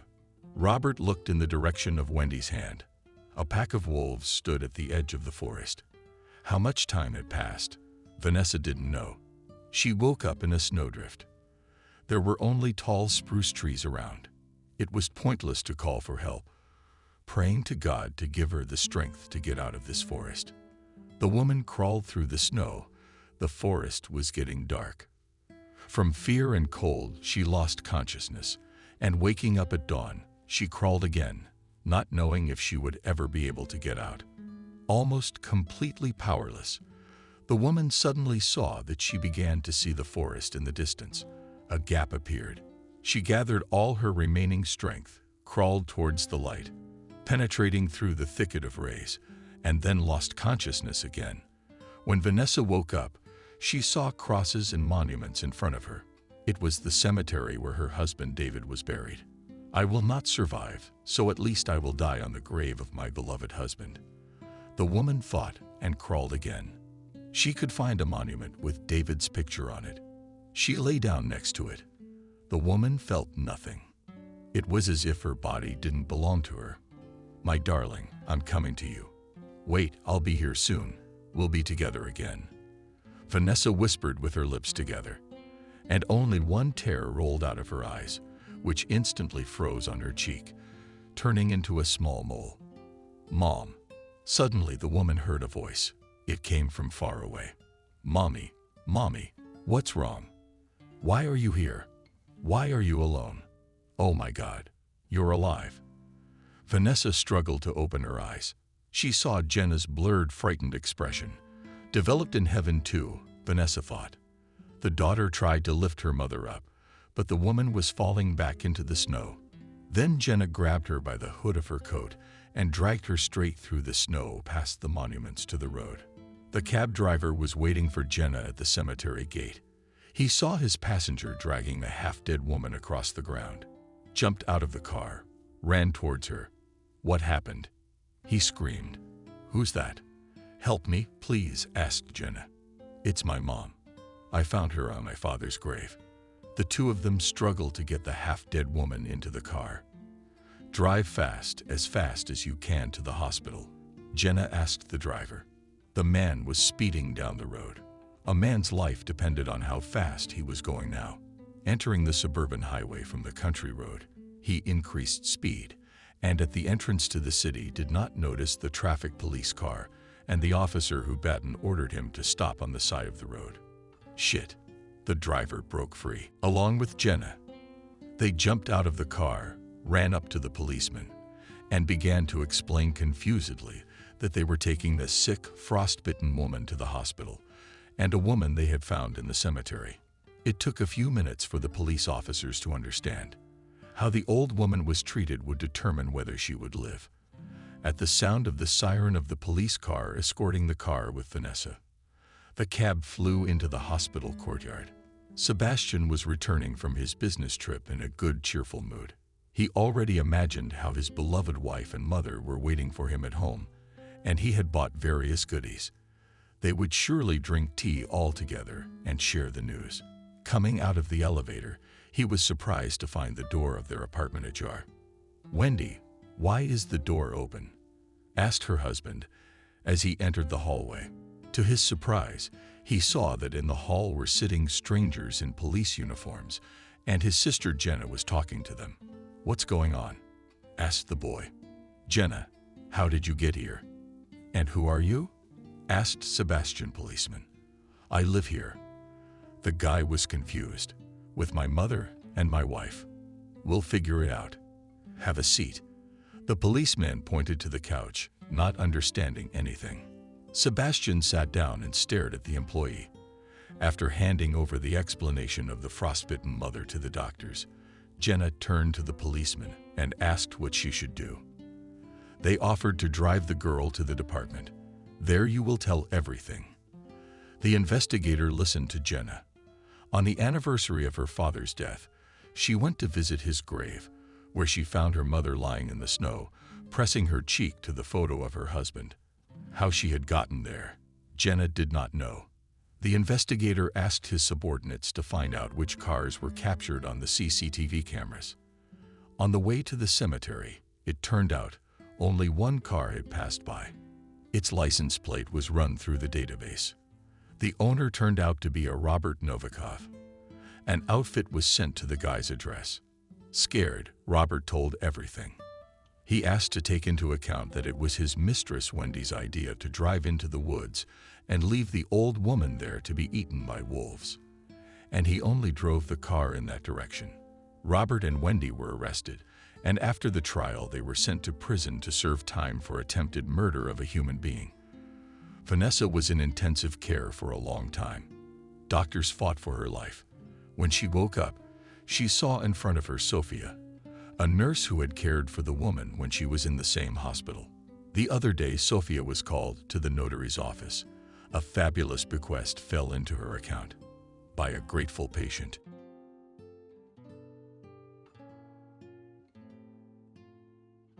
Subscribe and click the bell. Cindy walked through the garden in frustration. She didn't like the way the trees had weathered the last frost that had suddenly hit Waterloo a few days ago. The apple trees had bloomed profusely this year and had promised to produce a bumper crop if it hadn't been for the sudden drop in temperature. Jack. She finally saw her head orchardist. Something must be done. The trees are under severe stress. The orchard mistress spoke excitedly. "Cindy, only immunostimulants can help here now," the older man replied. "Let's in 3 stages daily give anti-stress hormones, otherwise we will lose most of the crop." Jack was a very experienced horticulturist and agronomist in one person. He had come to work in the gardens when Cindy's step-grandfather, her stepmother's father, was still alive. He was then a young lad who had just graduated from an agricultural institute in eastern Poland, but Kevin had immediately discerned in him a future genius in planned gardening. Cindy's step-grandfather was very fond of Jack and was always encouraging the lad to experiment and discover new things, and all this did not go in vain. Jack had several patents in the field of apple growing, and more than once their orchard was at the top of the list for exporting apples overseas. The quality of their fruit was always excellent. Jack tried to develop new environmentally friendly means for growing apple trees. All their products were certified and sent to the best markets in Europe. Cindy, I want to try mixing phytohormones with that elixir we patented last year, the specialist thought. I've already tested in practice. They can work together. I like the result. I trust you completely, hugged his mistress. You are my father and grandfather in one person. I've been carrying you in my arms since you were 2 years old. Jack smiled. As I remember in the beginning, your father took you with him to work in the garden. While he was working, I carried you all over the garden. There's still a tree where I made you a swing. Cindy, I'm worried about you. We'll get the garden back to normal, but you're puffy-eyed again. Did Benjamin call again? You know, that leech thinks he can't get away from me. The woman sighed. But I've decided I'm suing him. It's about time. Jack patted her on the head. Let him know his place. He hasn't invested a dime in this place. For over 8 months now, there had been a bitter war between Cindy and her ex-husband. Benjamin had always been cunning. Neither Cindy's grandfather nor her father wanted him in the family, but the boy had used all his charm to get the not-so-pretty girl to like him. He did not give her a pass. Cindy, all the time spent in the garden with her father and stepmother, and time for guys, she did not have much time. Therefore, when the girl turned 25, she suffered from the lack of attention from guys. Benjamin appeared in her life, seemingly by accident. The young man got a job at the time of harvest. Just a few days later, he began to show interest in the stepdaughter of the mistress of the garden. At first, Cindy was in shock and did not know how to react to all this, but the guy showed such persistence that he just followed her around. Harry, Hannah said excitedly to her husband, I don't like this guy following Cindy around. You know that I love your daughter as if she were my own, but I can see that Benjamin is unreliable. I can feel in my heart that he doesn't want to be with her for love, but for our gardens. But Cindy had made her choice, and her stepmother and father would not stop her. The wedding was very big. Even distant relatives from Germany came. The first years of their life together, Benjamin pretended to be interested in gardens. He was trying to understand how the whole business worked and was always at work. Oh, that Benjamin was a pain in the ass. Complain to Hannah, Jack. He pokes his nose into everything, and when you start explaining, he won't listen. He wants the trees to grow at his whim, and he's no use to you. The man concluded. Cindy, on the other hand, was so glad that her husband was interested in gardening. She dreamed that someday they would buy their own plot of land and have a garden of their own. Her father and Hannah promised to help her with this, but her hopes were quickly dashed. One day Benjamin was away for a long time. The clock showed 3:30, and Cindy waited for her husband in the kitchen. She and Benjamin lived apart. Her father and stepmother had given them a house in a neighboring village for their wedding. The phone kept answering that the caller was unavailable. Suddenly the door creaked open and Cindy woke up. The girl herself did not notice how she put her head on her hands at the table and fell asleep. Benjamin, where have you been? The wife said excitedly. Did something happen to you? The boy felt very well. He was having fun. Cindy approached him and noticed a lipstick on his neck. Benjamin, what does that mean? She shouted angrily. Are you having a mistress? Answer me, demanded the wife. Why are you so boiling? The husband said in a slurred tongue, I just sat with friends today in the bar. I'm not a dog to be tied up at home. Cindy didn't tell her parents anything about it, but it began to happen more and more often. One day the girl couldn't stand it and told her husband that she would tell her father about everything. Don't you dare! He hit her in the face. Then you'll see what I'll do to you. It wasn't that Cindy was afraid of him. She was more ashamed of her stepmother and father, who had warned her that Benjamin was an unreliable fellow. One day the girl couldn't take it anymore and told Hannah all about it. "Hannah, I can't take it anymore." Cindy burst into tears. "He has someone else. He's often out at night. Sometimes he even hits me." "Cindy, why didn't you say anything about all this?" Her stepmother asked her sternly. "I'll talk to him. We won't tell father anything yet. I'll find ways to deal with him. You need to file for divorce." A few days later, Hannah was in town. She went to the clothing market and walked into the mall. The woman was looking at a beautiful dress she wanted to buy, but suddenly she saw Benjamin on the other side of the store, accompanying some girl, whispering sweetly in her ear. "Benjamin, come here," Hannah said coldly to the guy as she approached him. "Next week, Cindy's filing for divorce. That's it, your game is over. Don't even think about blackmailing her." "We'll see about that," he shouted after her. "Screw you." Hannah spent the whole evening thinking about how to tell Harry, her husband. Finally, she decided to have a serious talk with him tomorrow afternoon. In the morning, they had to go to a company to see the partners. It was April. Rain was lightly dripping, and Hannah and her husband got into the car. They wanted to get things done before lunch and then drive to the garden. On this day, Hannah was driving. It was obvious that the woman was very worried. "Hannah, what's wrong?" Her husband asked her thoughtfully. "Are you not feeling well?" "No, I'm fine," she sighed. "Could we stay home for a couple hours this afternoon? I'm a little tired." Hannah drove quietly along the highway, and everything was going well until they came to a section that went over a hill.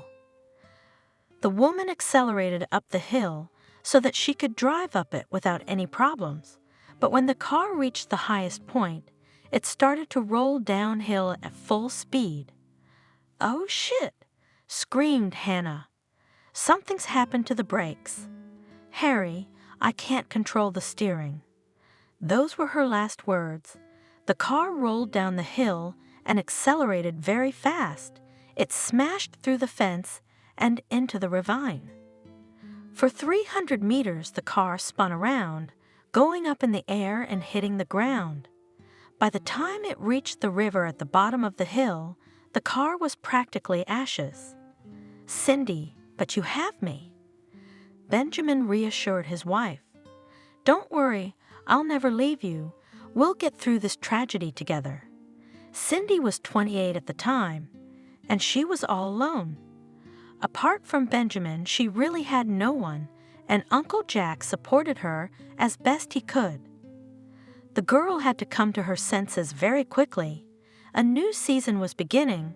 The garden could not be started. She had inherited all the gardens of her stepmother, who, a few years ago, had written a will on the subject. Despite the fact that the girl had worked with her parents in the garden for many years to act on her own, in the beginning it was very difficult for her. According to the remains we found, your stepmother failed to drive.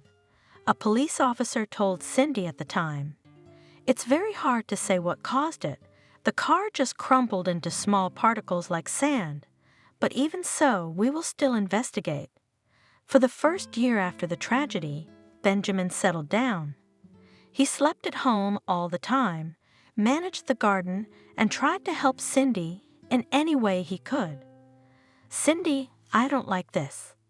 Uncle Jack warned her one day. "I can smell something in that bastard's mind." "Jack, I don't know," she sighed. "Benjamin has changed a lot lately. He's been supporting me in everything, and he's been doing a lot of gardening." The man only shook his head. He loved the girl and wished her only happiness, but then he had no evidence against her husband.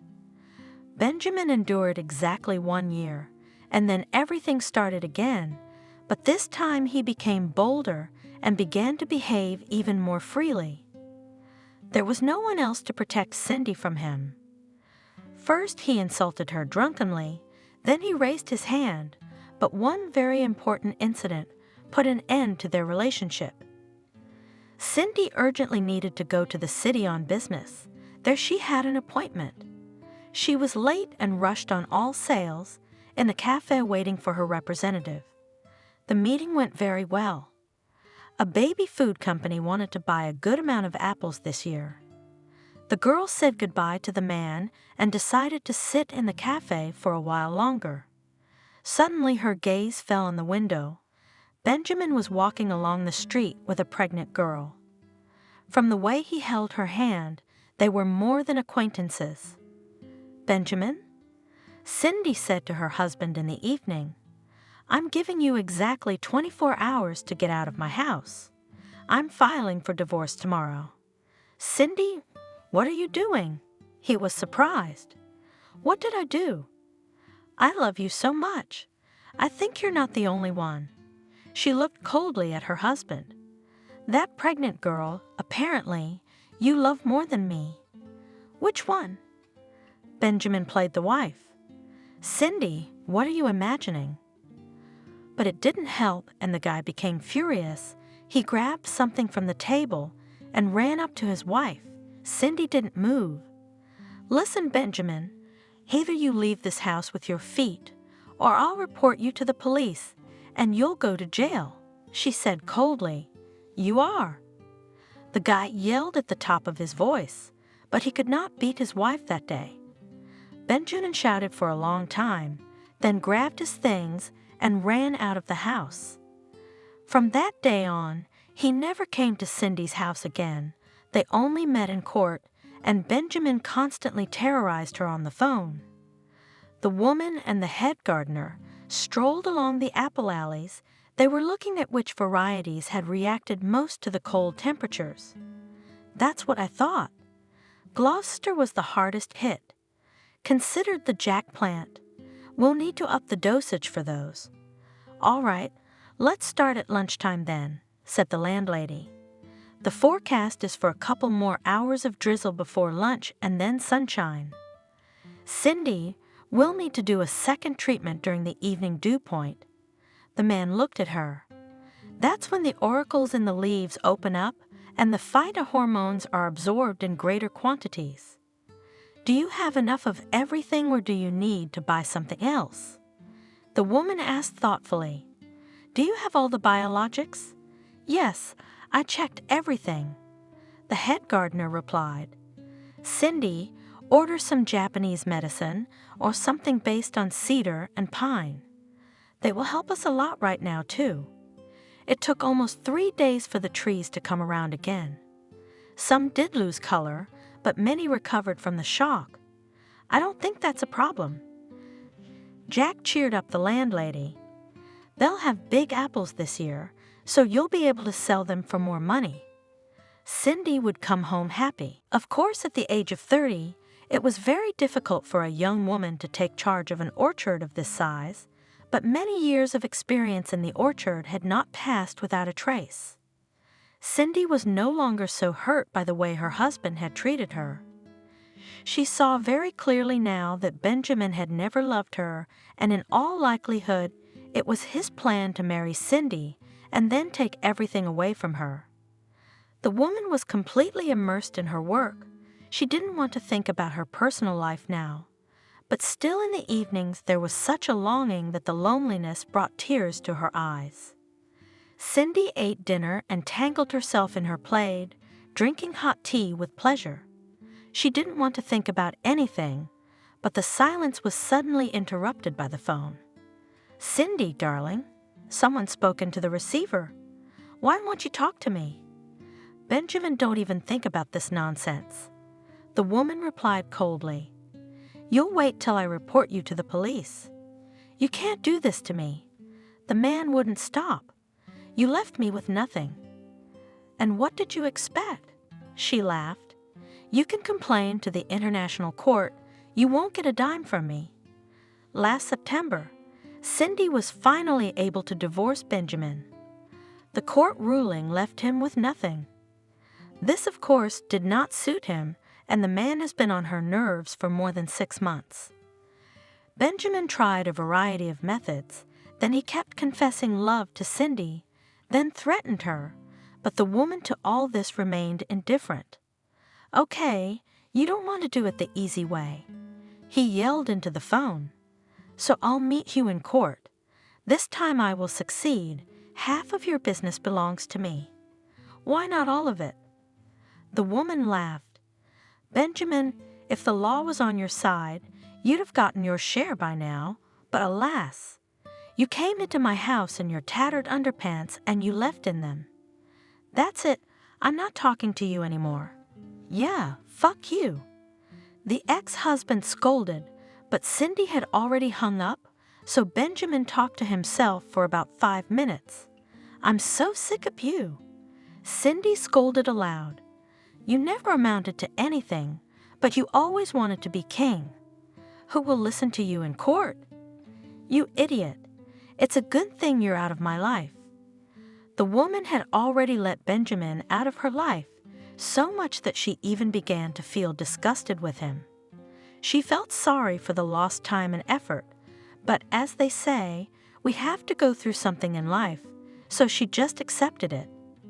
A couple more months went by, and the owner and her head gardener were convinced that their labors had not been wasted. "Cindy, look at these." Jack happily pointed to a load of beautiful apples. "They'll be perfect for July." "How grateful I am to you." The woman hugged him. "What would I do without you?" "Thank you for being here." "What's wrong, daughter?" He stroked her head. "I didn't do it alone. We all did it together. You know, Cindy, I've worked for you for so many years, but not your step-grandfather, not your stepmother, not your father, never hurt a single person. Matthew made that rule. No yelling at the workers. Everything was always resolved through polite conversation. I've never had a master like you, and your father, Harry, after he married Hannah, never raised his voice to anyone. He continued to work as a laborer for a long time." The man wept. Cindy hugged him even tighter. In essence, she had no one else in her family except Jack. Time passed quickly, and it was harvest time. The head gardener was very pleased with the result this year. Despite the April frost, the trees came to life very quickly and produced not only tasty, but also large fruits. Look at that! Jack couldn't get enough of them. They are all from 90 millimeters in diameter and more, in those boxes in general 12, 15 centimeters, and such beautiful fruits. Yes, especially those with a pink side, just beautiful. Rejoice together with the agronomist hostess. This year we actually have a very good harvest. It had been a busy time. The season had not given us a chance to rest. Cindy disappeared in her orchards until late at night, while the apple loading was going on. This year, the pears had also yielded well. Not so many, but a contract had already been signed for them.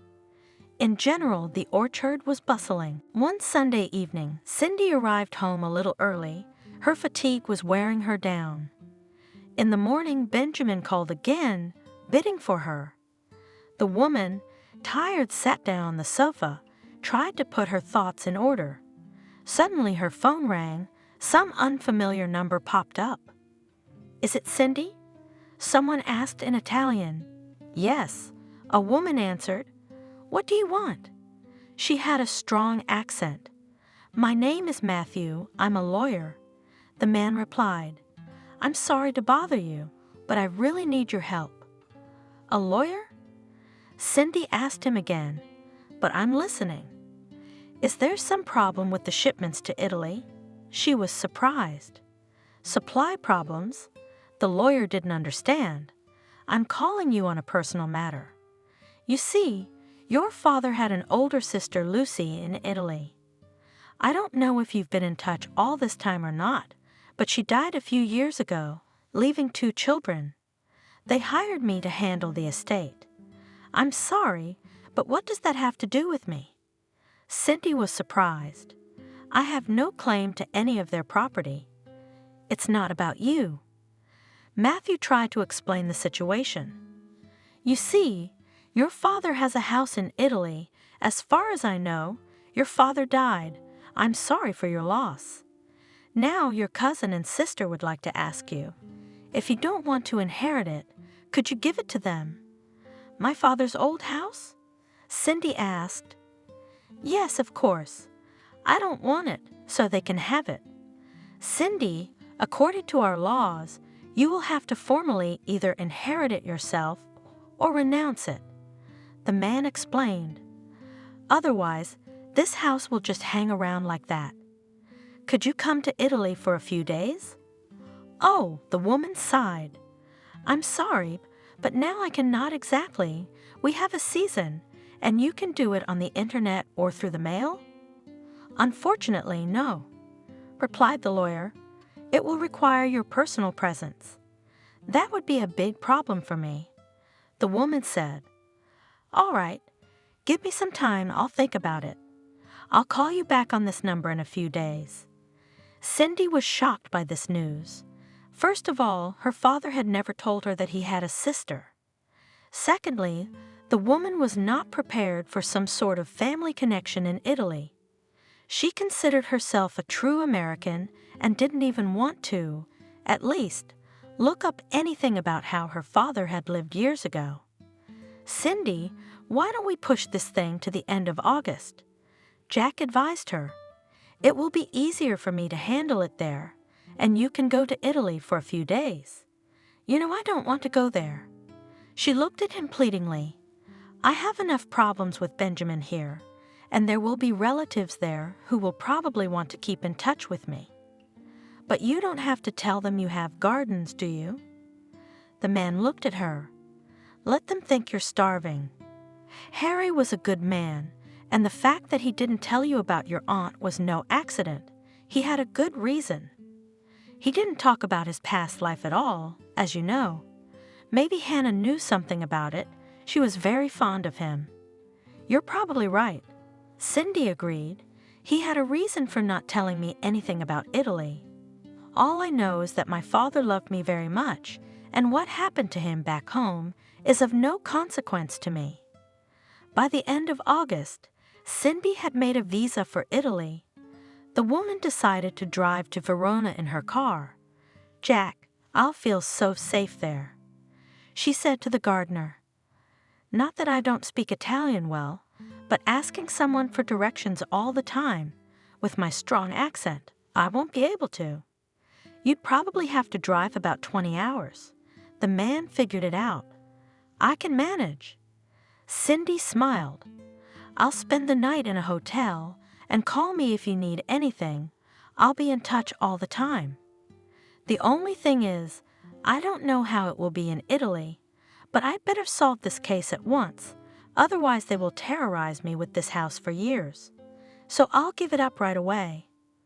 The weather was good. It was Cindy's first such long journey. The woman realized that it would not be easy for her on the road, but she was especially afraid of what might happen to her in Italy, and in general, she had never been interested in this country. It seemed to her a completely unknown zone. Probably, except that Rome was the capital of Italy, Cindy knew nothing else. I'll manage somehow. She encouraged herself. I'm only going there for a few days, and I'm not going to stay there. As soon as the woman crossed the border, she immediately felt a huge difference. This must be the Italian roads. She said in shock, You have to be very careful not to hit all these potholes. Finally, Cindy saw a large sign. She read the name and got excited. Verona, she sighed. Here I am. I hope they don't stop me at every corner now that I have someone else's license plate. But as soon as Cindy entered the city, she was immediately stopped by the police. As usual, they were standing in the most unexpected places. What are they doing here? The woman said in shock, Can they stand here? But in Italy, anything was possible, as Cindy found out over the next few days. Why did you come to us? The police officer looked at the documents with interest. I have business here. Cindy answered, I was called here by your lawyer "We're dealing with an inheritance issue." She tried to explain.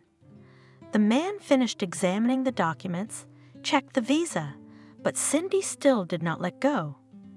Was there something else? She was surprised.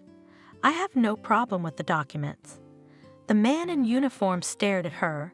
The woman understood nothing. "Come on, leave her alone," whispered in his ear partner. "Or she may have some connections. We'll create problems for ourselves." The police officer hesitated for a while, but then handed the documents to her. "Welcome to Verona. May you succeed in all your endeavors." Cindy's lawyer told her to drive down Verona's main street. She needed to get to the main square, and he would be waiting for her there. The woman slowly followed the navigator towards her final destination. As soon as she parked, Matthew found her immediately.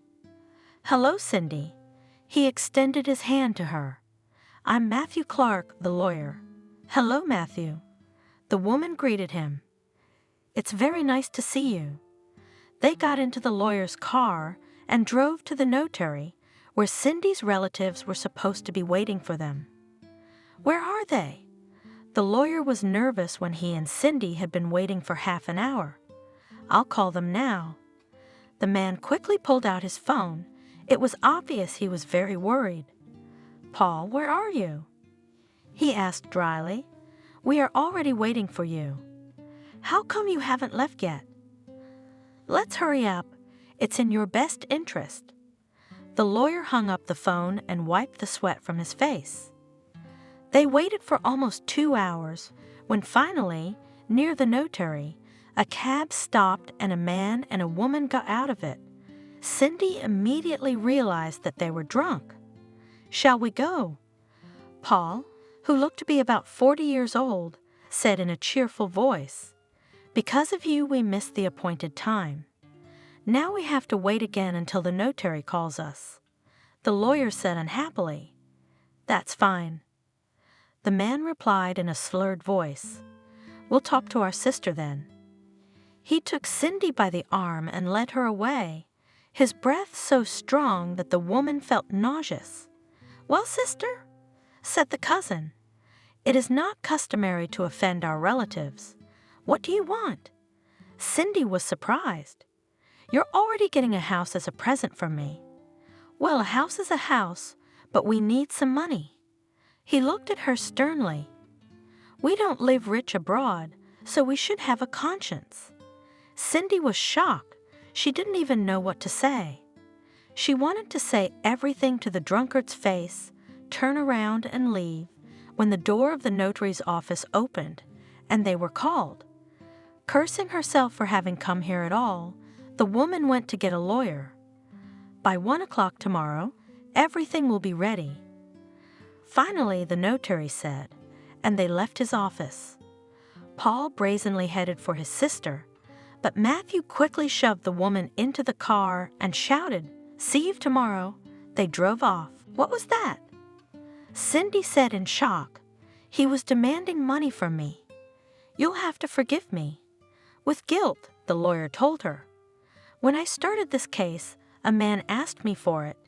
We met with him and your cousin a few times, and everything was going fine.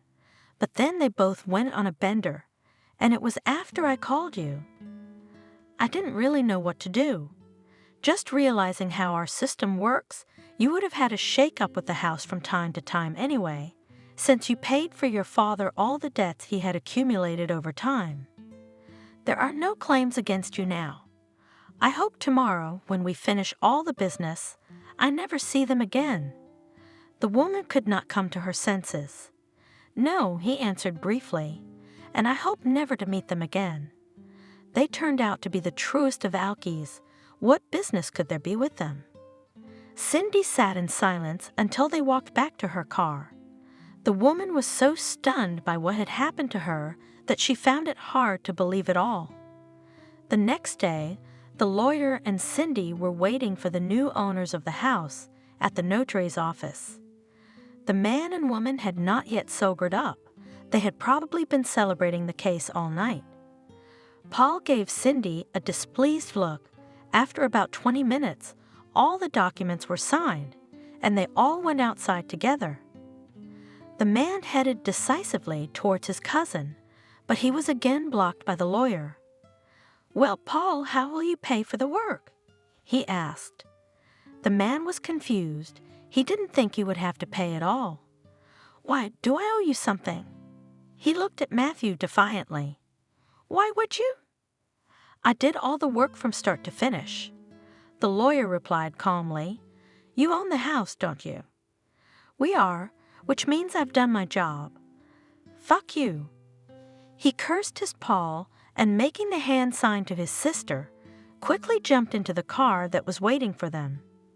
"Didn't they pay you for the work?" Cindy asked in horror. "Oh my God, how could that be?" "And we can do anything," Matthew said with annoyance in his voice. "You can't help people after that. I spent so much time and effort to help them. Well, God will judge them. Let's go." Cindy could not understand why these people could do that to a lawyer. "Matthew," she said when they got out of his car, "this is my case, too. May I thank you for your work?" She handed him a 500 euros piece of paper. "No, that's too much." The man objected. "And besides, you don't have to take responsibility for their actions." "You know, thanks to you, I now know that there are good people in Italy." Cindy smiled. "Let this be for you from me." Matthew stood looking at Cindy with a puzzled look. He still had the money in his hands and didn't know what to say. "Cindy, thank you very much," shouted he. When the woman was already getting into her car, she waved to him kindly and turned the key. Cindy felt a great relief that all her business in Italy was now over. "Thank goodness for home," she said to herself. "I'll just stop by the hotel to pick up my things." Cindy tried to concentrate on the road, but she couldn't get what had happened to her out of her head. Her vacation in Italy had turned out to be so short, but so eventful, that the woman's head was boiling from it all. She was driving down the street where her hotel was located. A traffic light showed, and beyond it Cindy had to turn. The woman wanted to pass quickly, but the red light came on abruptly. She stood waiting for the light to turn green. Suddenly, out of nowhere, a man started knocking on her window, shouting something loudly and waving his arms. The light turned green and Cindy drove off. After about 10 meters, she turned towards the hotel, but suddenly the same man was still in front of her. He jumped out into the road, and Cindy hit the brakes as hard as she could. "What the hell?" she cursed, taking off her seatbelt. "Are they all crazy around here?" She quickly ran outside. There was a man lying in front of the car. He was conscious. The man tried to get up, but his left leg was bruised. "Why did you do that?" Cindy said through her tears. "What do you want from me?" The man was wandering along the center aisle of the city cemetery. Today was the anniversary of his wife's death. In fact, his meeting with Lara had happened by chance. Like a bird that flew into my house unexpectedly, she also jumped out of it unexpectedly. He sighed. Jordan was the son of a very rich man. His grandfather was a member of the party, and after the scandal, he managed to snatch the whole steel plant.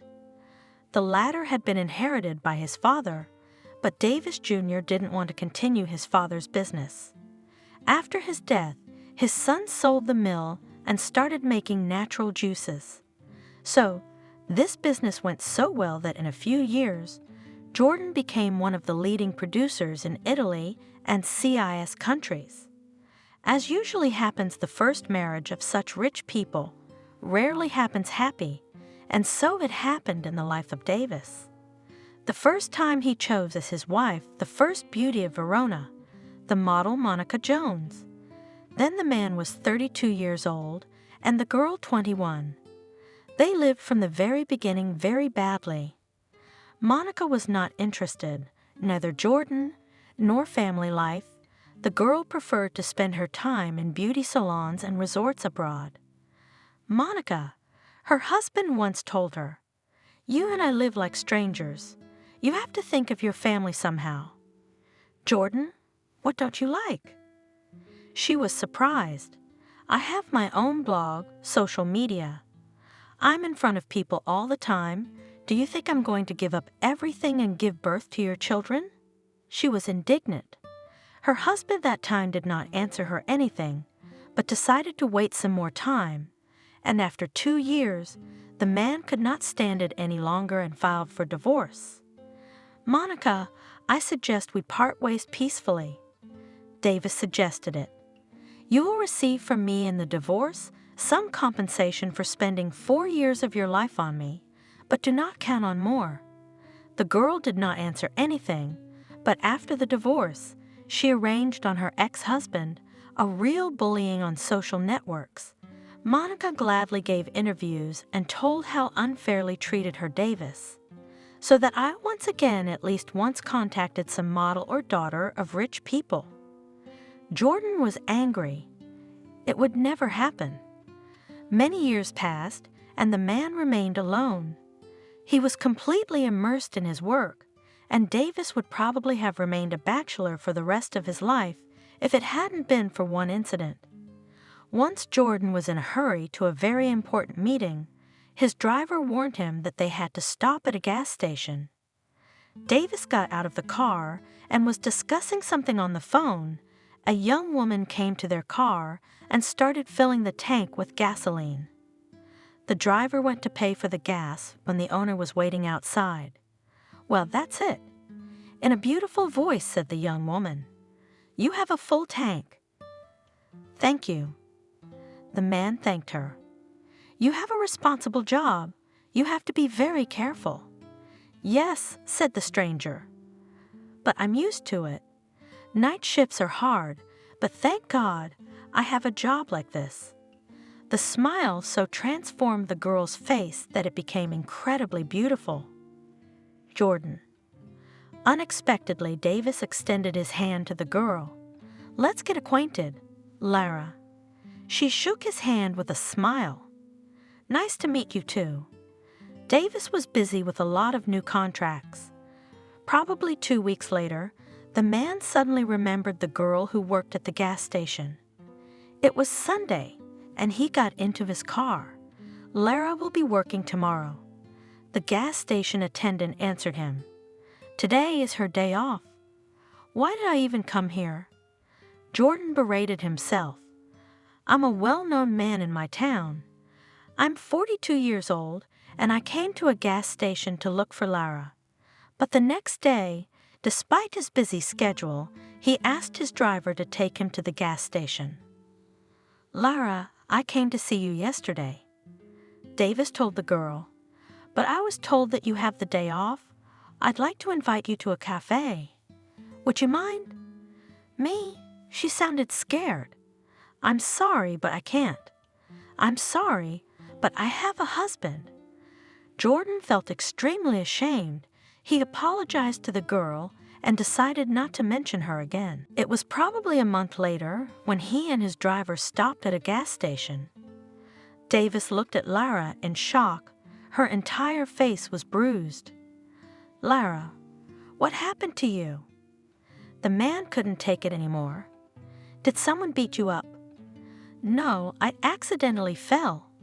Lowering her eyes, the girl answered, "It will soon pass." Jordan didn't know what to do. He headed towards the cash register.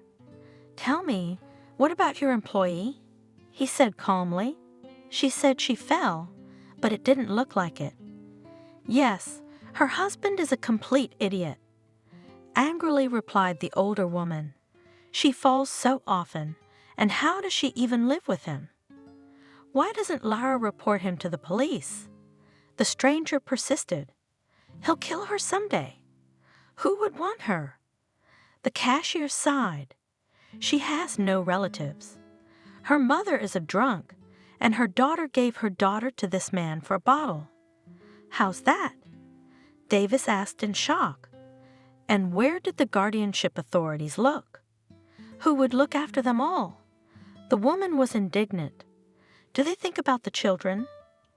Lara was not 18 years old when her mother was hungover and had no money for a bottle, so she gave the girl to a man for a drink. Jordan turned pale at the woman's words. His heart was pounding frantically. He turned and walked towards Lara with a determined step. "Lara, we need to have a serious talk with you." The man said sternly, "Yes, perhaps I have no right to interfere in your affairs, but still, who beat you?" "My husband." The girl burst into tears. "If you only knew how tired I am of all this." "Is he officially married to you?" Davis asked calmly. "Or is he just your roommate? I have nowhere else to live, so I live with him."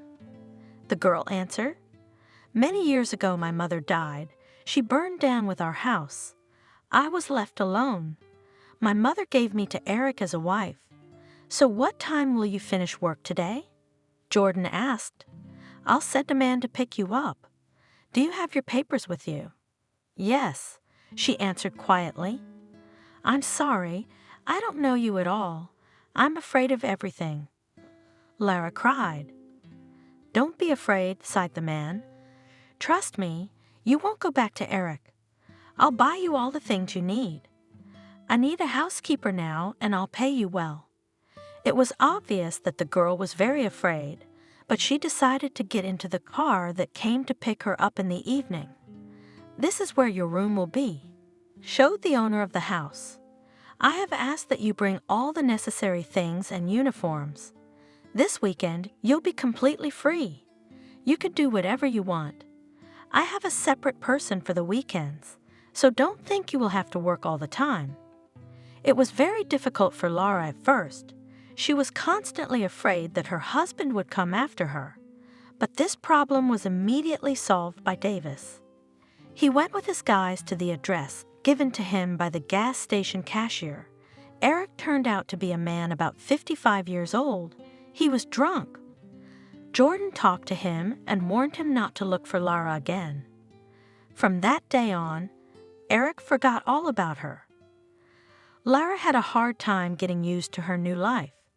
She had been living in fear for many years, so it took her a long time to see that the owner of the house had no evil intentions towards her.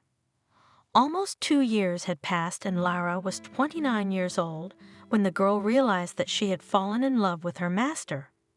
In fact, Jordan, Lara had been in love for a long time, but he realized that with such a traumatized psyche, she needed enough time until the girl started to trust people again.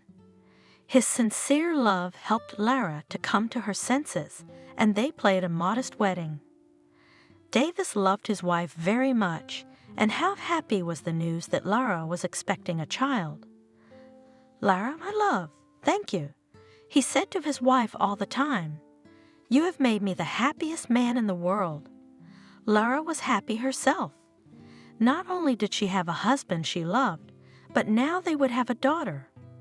Everyone lived in anticipation of a baby girl, but one day, Davis' phone rang. "Jordan, here's the thing. It's Lara's doctor.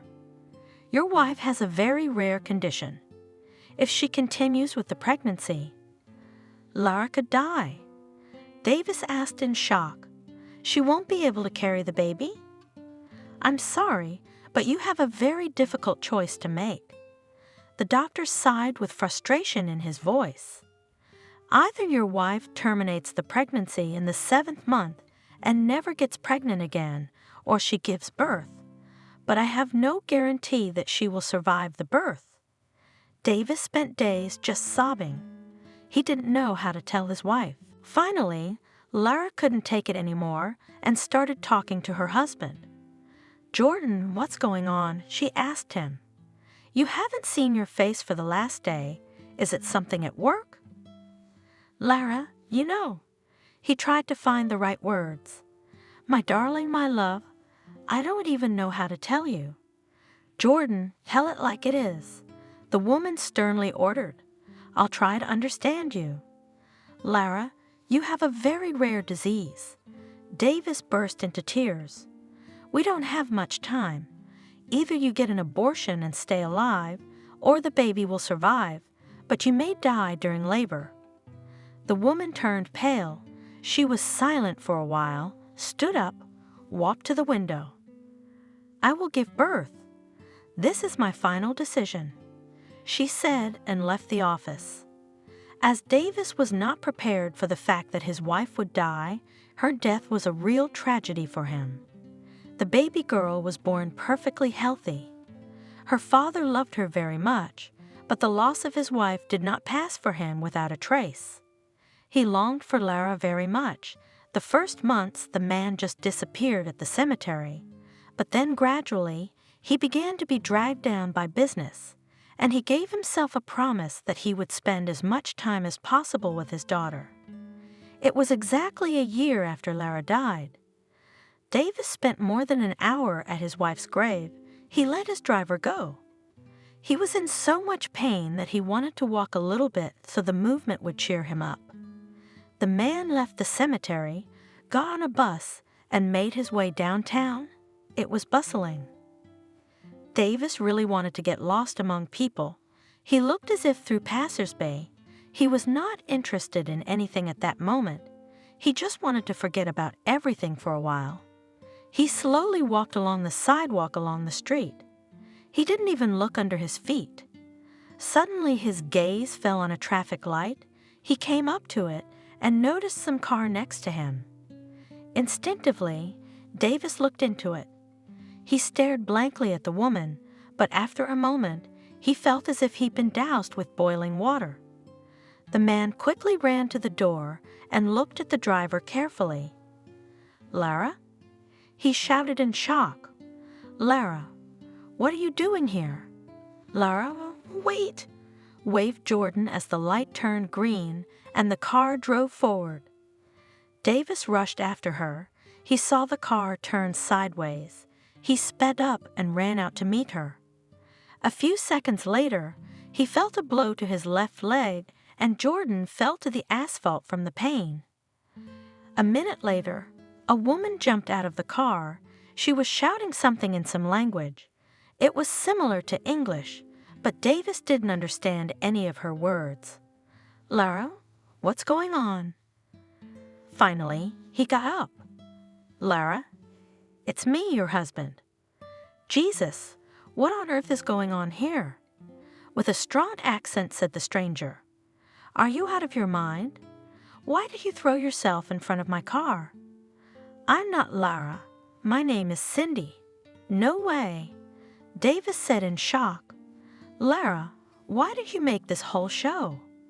Did you get the doctor to fake your death in childbirth? But why? I loved you so much. I don't know how I survived your death. Man, I'm telling you again, my name is Cindy, and I hope this was my first and last trip to Italy. God, how can you even live here?"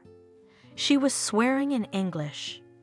Jordan was in such stress and bewilderment that when he took one step, he immediately fell down.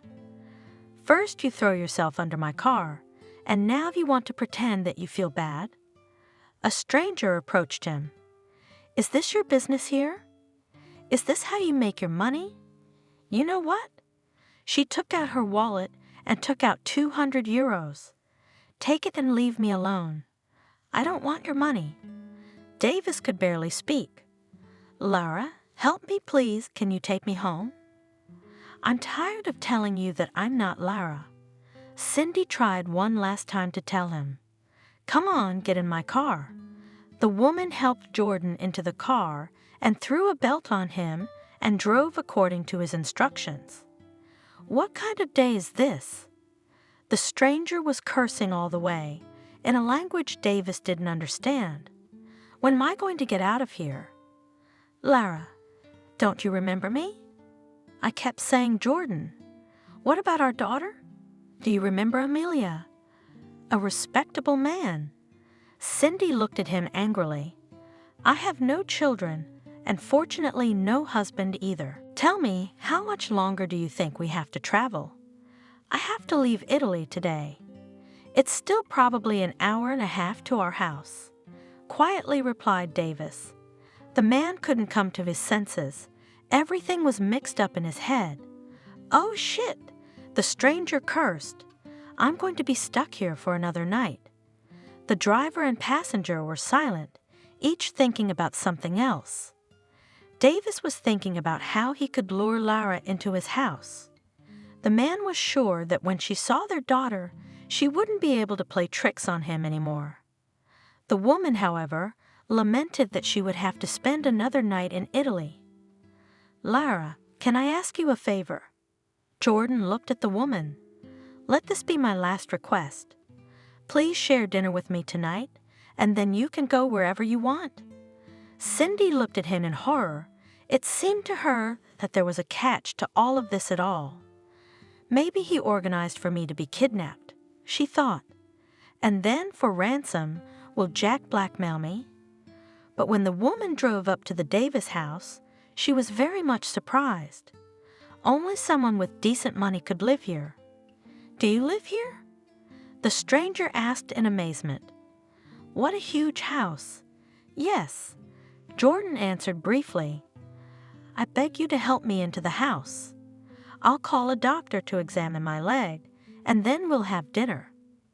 I promise I won't keep you any longer after that." The woman hesitated.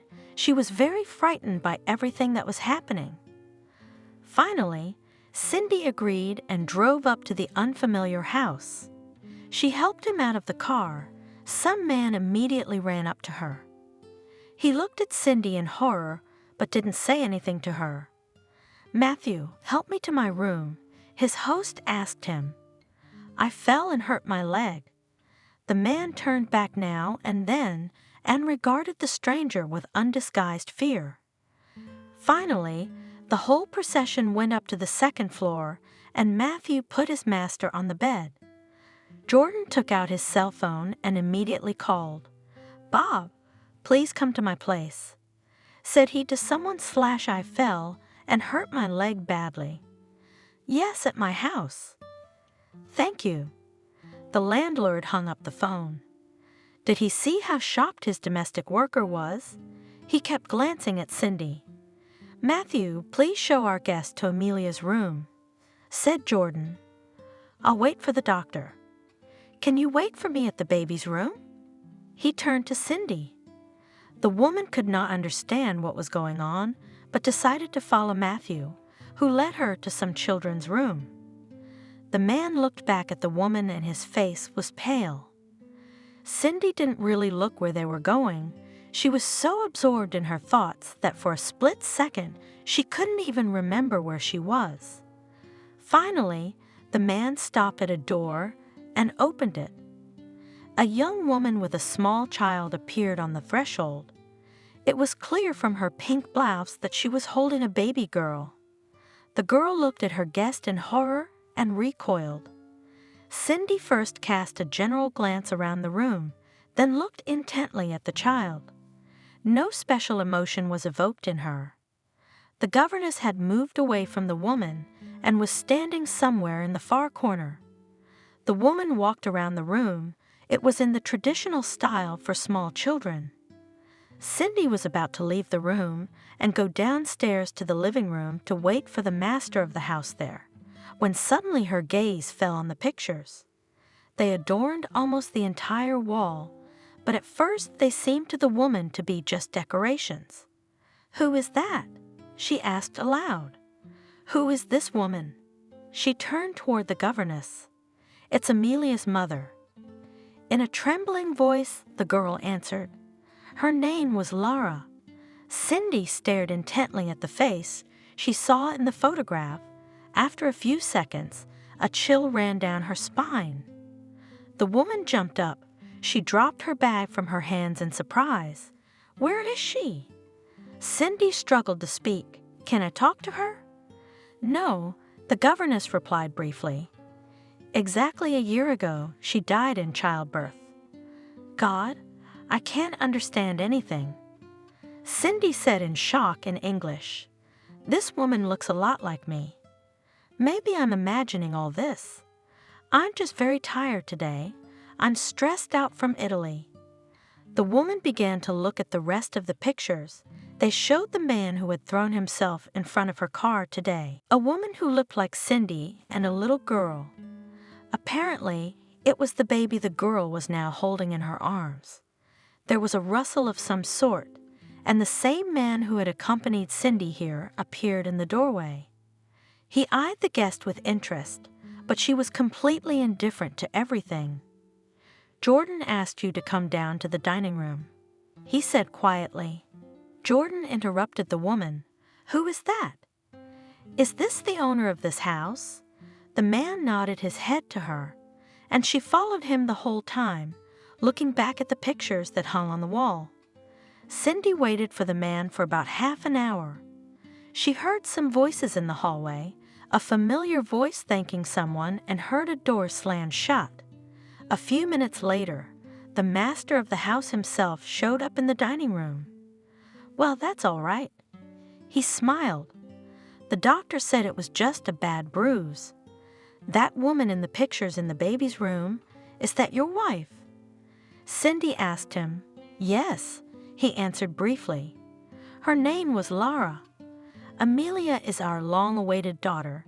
Didn't the sight of our little girl make your heart ache?" I burst into tears, Jordan. "I thought you couldn't resist meeting our daughter." "Lara, I love you. Can you understand that?" "Jordan," sighed the guest, "I can indeed confirm that I am very much like your wife, but I am not Lara. I have been living in America since I was 2 years old. This is the first time in my life that I've come to Italy on business, and I'll be honest with you, I'm in complete shock. I don't know how I can explain to you why I look like the woman I saw in the picture, but I can prove to you that my name is James Cindy. I'll call my lawyer. He can confirm it for you. I'm sorry to dash your hopes, but that's the way it is." The landlord looked at the woman with an uncomprehending stare. It was obvious that he refused to believe what Cindy was saying. He remained silent for a while, tears streaming down his cheeks. Suddenly his gaze cleared, and he looked at his guest carefully. "But there is no such resemblance in nature," the man said. "Yes, it may be so that people have some similarities, but to be so it is simply impossible. And this can only mean one thing: you are somehow connected with my wife." "That's out of the question." Cindy understood him. "At least according to the information I have no brothers or sisters. Are you sure about that?" Jordan looked at her intently. "What do you know about yourself?" "I mean before you came to America. As my father used to say, my mother died shortly before he moved. A woman started it. Naturally, I don't remember her. My father decided to radically change his life. Of course, he took a risk. I still do not understand how he decided to come to a foreign country with a small child. But I'll tell you the truth. My father said almost nothing about Italy. And I didn't take much interest in it myself. It turns out that your father, according to him, left Italy to earn money after his wife died." Davis reasoned. "But for some reason he didn't tell you anything about it." "Didn't your father want to come home?" Suddenly the landlord asked. "Never." The woman answered briefly. "For as long as I can remember, it was out of the question. My father somehow persuaded my step-grandfather Matthew to take the first job from me. I grew up in gardens, you might say. While Dad worked, I rode in the arms, then the owner, then the head gardener, Uncle Jack, who always loved me. Grandpa was a strict man, but he treated my dad like a son. Dad always worked honestly, never drank or smoked. He was loved for his kindness and responsibility. Maybe that's why the garden owner's daughter Hannah fell in love with him. My stepmother was 10 years older than my dad, but that was never a barrier for them. I'd say they had a perfect relationship, and Hannah was always very good to me. I found in her not only maternal care, but also friendly love. Okay, Jordan thought with effort. If your father didn't like to reminisce about Italy, then there must have been something there that repulsed him.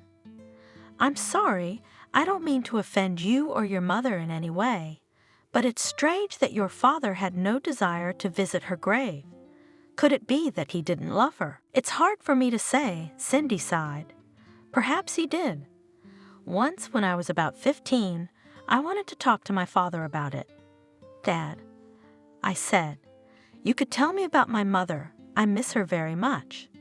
He turned pale then. It was obvious he didn't know what to say. He paced back and forth nervously. Cindy. Finally, he said, your mother was a good person, but there is nothing more I can tell you, and I beg you never to ask me about it. It's all very strange, Davis concluded. It turns out that your father had some secret connected with Italy. What if your mother isn't dead? The man suddenly suggested. And an even bolder assumption. You were not hers alone. You had a twin sister. Perhaps more siblings. I don't know.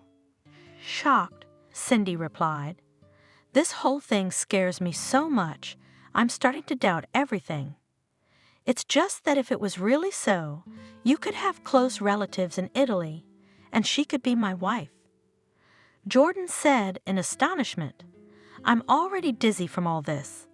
The woman said tiredly, My God, I don't understand anything anymore. All right, I suggest you stay with me tonight. With a smile said the owner of the house, and tomorrow morning we'll be seen, and now let's have dinner, or I'll go crazy from excitement. The host and his guest finished their dinner in silence. Cindy first decided to get herself a room in a hotel, but something inside her insisted on staying in this stranger's house. To her surprise, she slept through the night without a backward glance. Jesus! She looked at the clock in horror when she woke up. 10 hours? I haven't felt like this in a long time. Yesterday was such a busy day that I just overslept. The guest got dressed and went down to the living room, but no one was there. The sun was shining happily outside the window, and Cindy went out into the yard. She spotted the flower beds and trees and went to them. She closed her eyes and enjoyed the late scent of roses. Good morning, she heard someone's voice. How did you sleep? I hope you are well. Good morning, replied Cindy, seeing Davis approaching her. To my surprise, I have slept in so many years, she laughed. A man was walking through the garden with his daughter. He was carrying the girl in his arms. As soon as Jordan approached Cindy, the girl stretched out her arms to her. The guest froze in shock. The woman did not know what to do, but then instinctively, she took the little girl in her arms. The little girl smiled happily. Amelia thinks you're her mom. Davis smiled. You look like Lara, like 2 drops of water. Maybe she feels it intuitively, because her mother died in childbirth. You know, I'm so sick of this story. The guest looked at him. That I am ready to find out if I really have relatives in Italy. I'll tell you the truth. If they show up later, I will not survive another trip here. She laughed. Is it really that bad? The man asked her with interest. It's different for you, I would say, she answered. Everything here is very strange for me. I feel threatened all the time. But that's true, sighed the host. Everything here is so unpredictable that you don't know what or who will be waiting for you at the next turn. You with your European mentality, it is difficult to understand such a thing. But for us, it is already a habitual way of life. I have a very good lawyer in Italy, looked at Davis, Cindy. I'd like to hire him to look into this whole thing. Cindy. The first time the host addressed the guest by her first name. Since I'm the one who started all this, let me pay for your lawyer. The woman looked at him in bewilderment. She thought that Italians are really unpredictable people. You just don't know what to expect from them. But she liked Davis's generosity very much. Good, the woman replied and looked lovingly at the girl. She hugged her and laughed, looking into Cindy's eyes. Amelia, let's leave Auntie alone. took the child in his arms Jordan. "Let Auntie walk around the garden. I'll be waiting for you in about 20 minutes for breakfast." The girl did not want to leave Cindy, and she began to cry. Now and then she turned back and held out her arms. "I am completely broken and out of sorts." Cindy said, "This whole thing will probably never end." The woman dialed Jack's number and warned him that she needed to stay in Italy for a few more days. Then dialed the number of the lawyer. "Matthew?" She said, "It's Cindy for you. Could we meet with you? Unfortunately, my story with Italy isn't over, and I'd like to hire you for a case." "Cindy?" the lawyer said in astonishment. "I thought you had already left." "Yes, I'm listening." Toward lunchtime, Matthew was already at the gates of the Davis house. The man was very nervous. He knew what kind of man he was. Working with people of this caliber was not only a matter of honor for him, but it promised to broaden his horizons considerably. "Good evening, Matthew." Cindy greeted the lawyer. "Do you know the owner of the house?" "Jordan Davis." The man extended his hand to the lawyer. "It's a pleasure to meet you, and I look forward to your help. Nice to meet you too." The man shook his hand. "I'm willing to do whatever I can for you." "That's good. Let's go into the living room and talk," Jordan suggested. The host led the guests into a spacious room where they could sit down comfortably and talk normally. Not to say that Davis' leg was already moving well, but after a few injections he could walk painlessly. The man walked over to the table and picked up some papers and pictures. "Cindy, may I begin?" Davis asked the woman. "And you'll tell your story later?"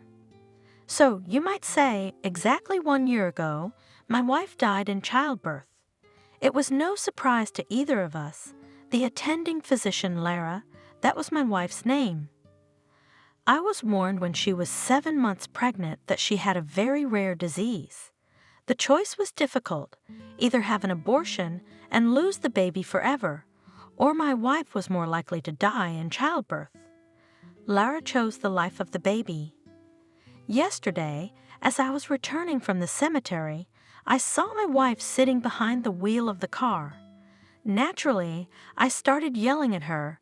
I ran towards her, and she ran me down a bit, so to speak. But what was my surprise when Lara started to deny everything? I asked her to take me home. Walking was really hurting me. I hoped that when my wife saw our daughter, she would take pity on us and finally confess everything. But it didn't happen, because it wasn't Lara standing in front of me, it was Cindy. I didn't want to believe it for a long time, but it finally dawned on me that I was talking to a completely different person. These are pictures of my wife. They do look exactly alike. The lawyer looked at Cindy and Lara. "So now you want to know if there is any relation between them?" "Yes," replied the landlord briefly. "Now I will tell you everything I know about my wife. I met Lara at the gas station where she worked. So one day I saw that her face was broken. As it turned out, she had an alcoholic husband, but that wasn't what confused me. I was shocked when I found out that Lara, the mother, had sold her daughter to some man for a bottle.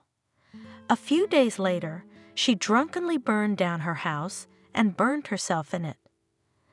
Lara had nowhere to go, so she lived with her rapist husband, who was more than 25 years older than her. Or rather, officially, Eric wasn't her husband. He turned out to be her roommate. Then, when we were already married, Lara told me that at first her mother didn't drink, but she was always living with one man or another. The girl was always afraid of them all. She didn't have any good memories of her past life. Cindy was shocked. She had the impression that in Italy everyone drinks. The woman couldn't believe that such a thing was possible. Of course, in America, there were sometimes such stories, but they were not, as here, at every turn. "Matthew?" After a long pause, Davis said to Cindy, "You've been dealing with my father's old house." Surely you must know something about it. Could you tell us about it? Cindy, sighed the lawyer, I don't think we'll have any trouble finding out, but right now I can tell you that your father had a half-sister, not a sibling. When I looked into your case, I discovered that Lucy was the daughter of your father's stepfather. So those people, Paul and Lisa, have nothing to do with you. I'll be honest with you, I was devious at the time, and it's my fault. You know, I have no regrets. The woman reassured him. I don't really need this house, especially my father never wanted to come back here. I don't think he even thought about this house. Okay, can you give me a few days, please? I need to do some paperwork, the lawyer asked. I don't think there's any criminality involved, so this will all be easy to figure out. Just in case, I would advise you, Cindy, to do a DNA test with your daughter Jordan. It can immediately confirm or deny your relationship. Cindy, if you don't mind, we could do it tomorrow morning. The host suggested it. I'll take a week off work. My guys can handle it without me. The lawyer asked a few more questions, gathered the information he needed, and left. Matthew refused to take money for the work, citing the fact that Cindy had already paid him for it, but Davis insisted that he would receive full compensation for the work done. What a stroke of luck! The lawyer rejoiced. This American woman brought me such luck. Who would have thought that from the most mediocre lawyer without connections, I will work for Davis? He promised me so much money for the job that it would cover all my annual expenses. Matthew couldn't get over it. It was a rainy October day when a strange man appeared at the wicket gate. His voice was husky. The boy cast a glance at his hands, which were cupped.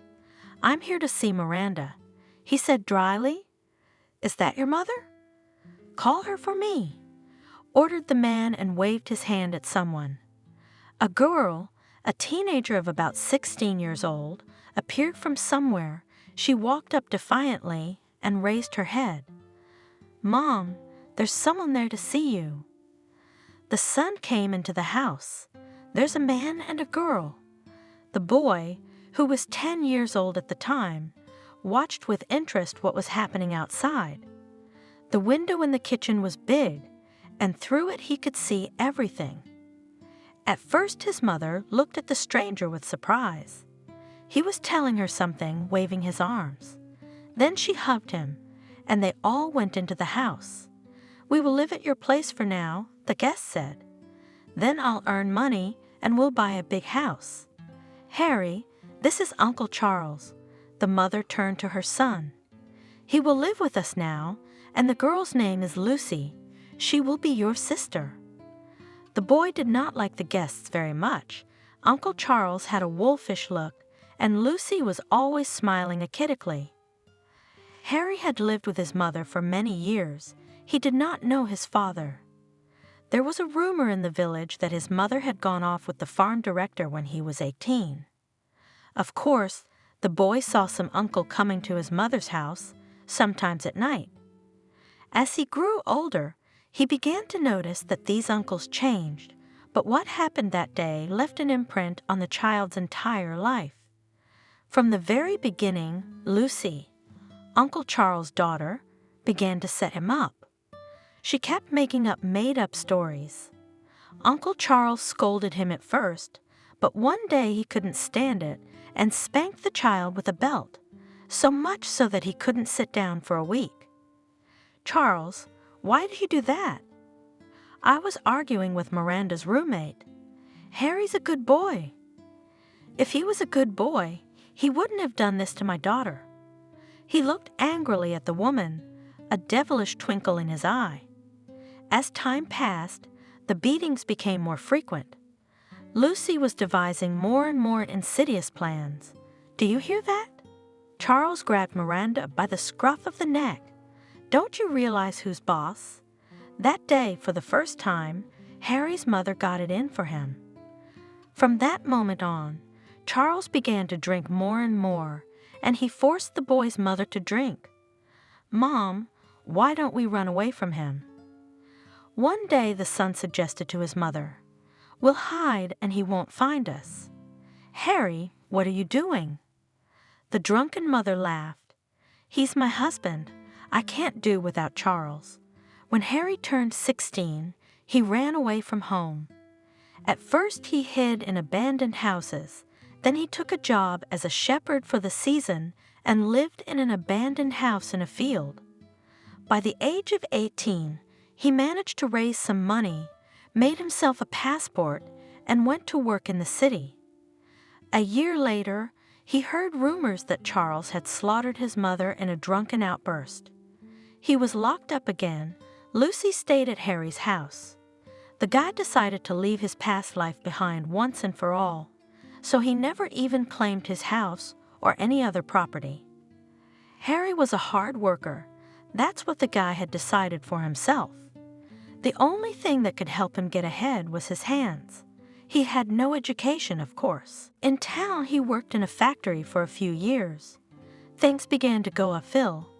The guy was able to buy himself 5 kilometers from Verona housing. It was without special amenities, but his own. One spring, Harry was walking in the park after work. He was about 24 at the time. He was attracted by someone's voice. A girl was selling ice cream, and she was soliciting customers in a variety of ways.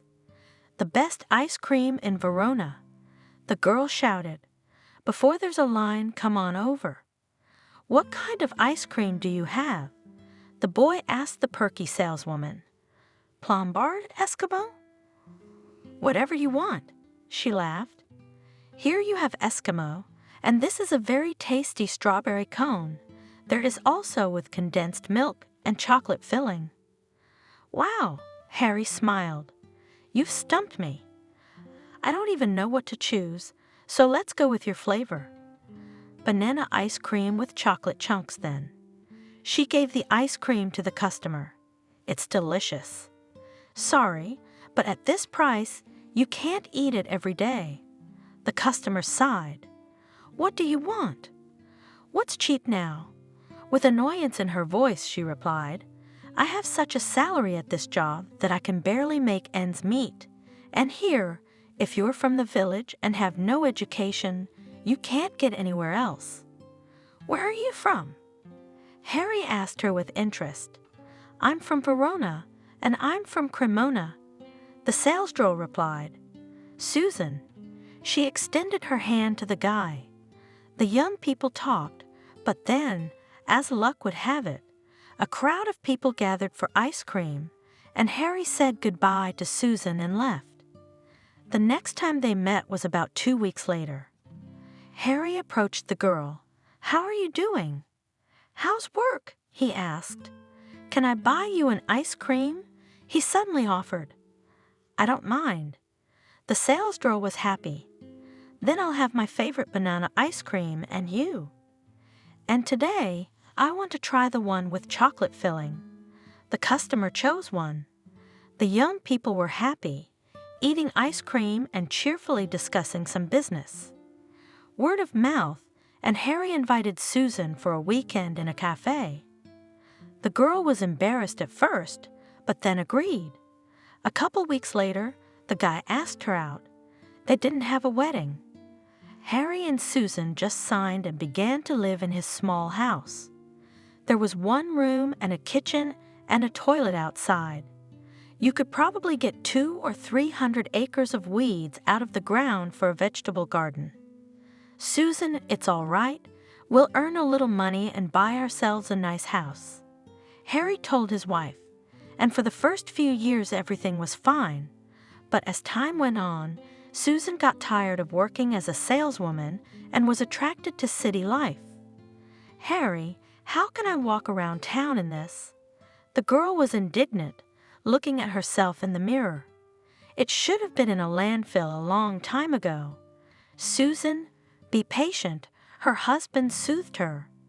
"In a year, we will buy a new house, and there you can choose any clothes you want." "I want to dress well when I am still young, not when I turn into a wrinkled old woman," the wife persisted. Harry pushed on and took on the night jobs. He was tired, But Susan was always finding new reasons to stay at home after she stopped working. You think it's easy?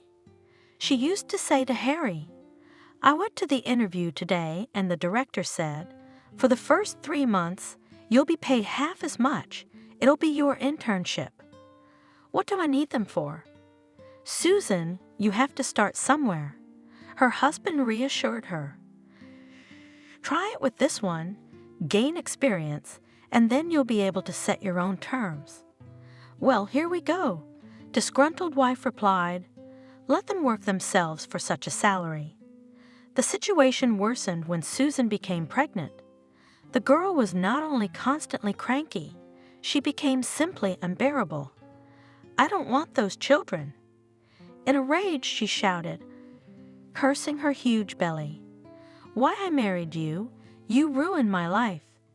"Susan, what are you doing?" Her husband asked in shock. "After all, these are our children." "I don't want them." "Throwing dishes off the table," she shouted. "If you want them, you have them." Harry tiredly picked up the dishes from the floor.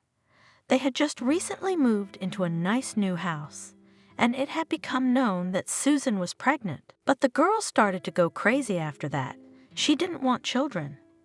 "It's all because of you," she sobbed. "I told you let's have an abortion. No, you insisted on these children, and what am I supposed to do now?" Harry didn't understand what was happening to his wife. She'd gone from what he thought was a kind girl to a monster. After Susan had given birth to the twins, she'd had no love for them from the very first minute. Harry was so tired after work and also dealt with the children in the evening, it often seemed to him that he just could not stand it and somewhere will drop dead, but Susan was not embarrassed. When the girls were 8 months old, the girl began to disappear in the evenings. She left the babies for her husband on various pretexts and came back at 2 a.m. Susan was not at all embarrassed. "Susan, are you completely crazy?" The husband was angry. "Where are you wandering around at night? You have little children, and you? What about me?" Angrily, she answered her husband, "I just want to live normally, and in fact, I'm filing for divorce." "What do you mean?" He looked at the girl in shock. "You want us to divorce?" "Yes," she answered briefly. "I don't love you, and I don't love your children either." Susan had a lover who she thought was a very powerful man. In fact, he was just a police officer. He was married, but in her dreams he had serious plans for her. John was an expert at this sort of thing. He'd thought it all through. "Susan, if you divorce him and leave him the children, then you will be left with nothing," he told his mistress. "I don't need anything from him." She hugged the man. "The main thing is to have you by my side. Let them choke on the children and this house.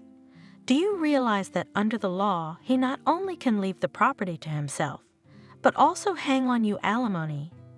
He may not work with the kids until they're 3 and stay home, but then you'll have to feed the kids. And since there are 2 of them, it's 25% of your official income. So even though I leave everything to him, I still have to pay him money?" The girl asked in shock. "That's what I'm talking about." "You let's not boil.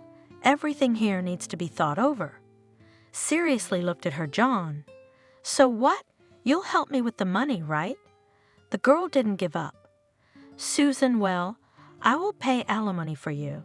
But who will pay alimony for my children if I divorce my wife?" "You?" Angry at Susan's stupidity, John. "It's a vicious cycle." She burst into tears. "What am I supposed to do now?" "Keep 1 child for yourself." "Answer the man.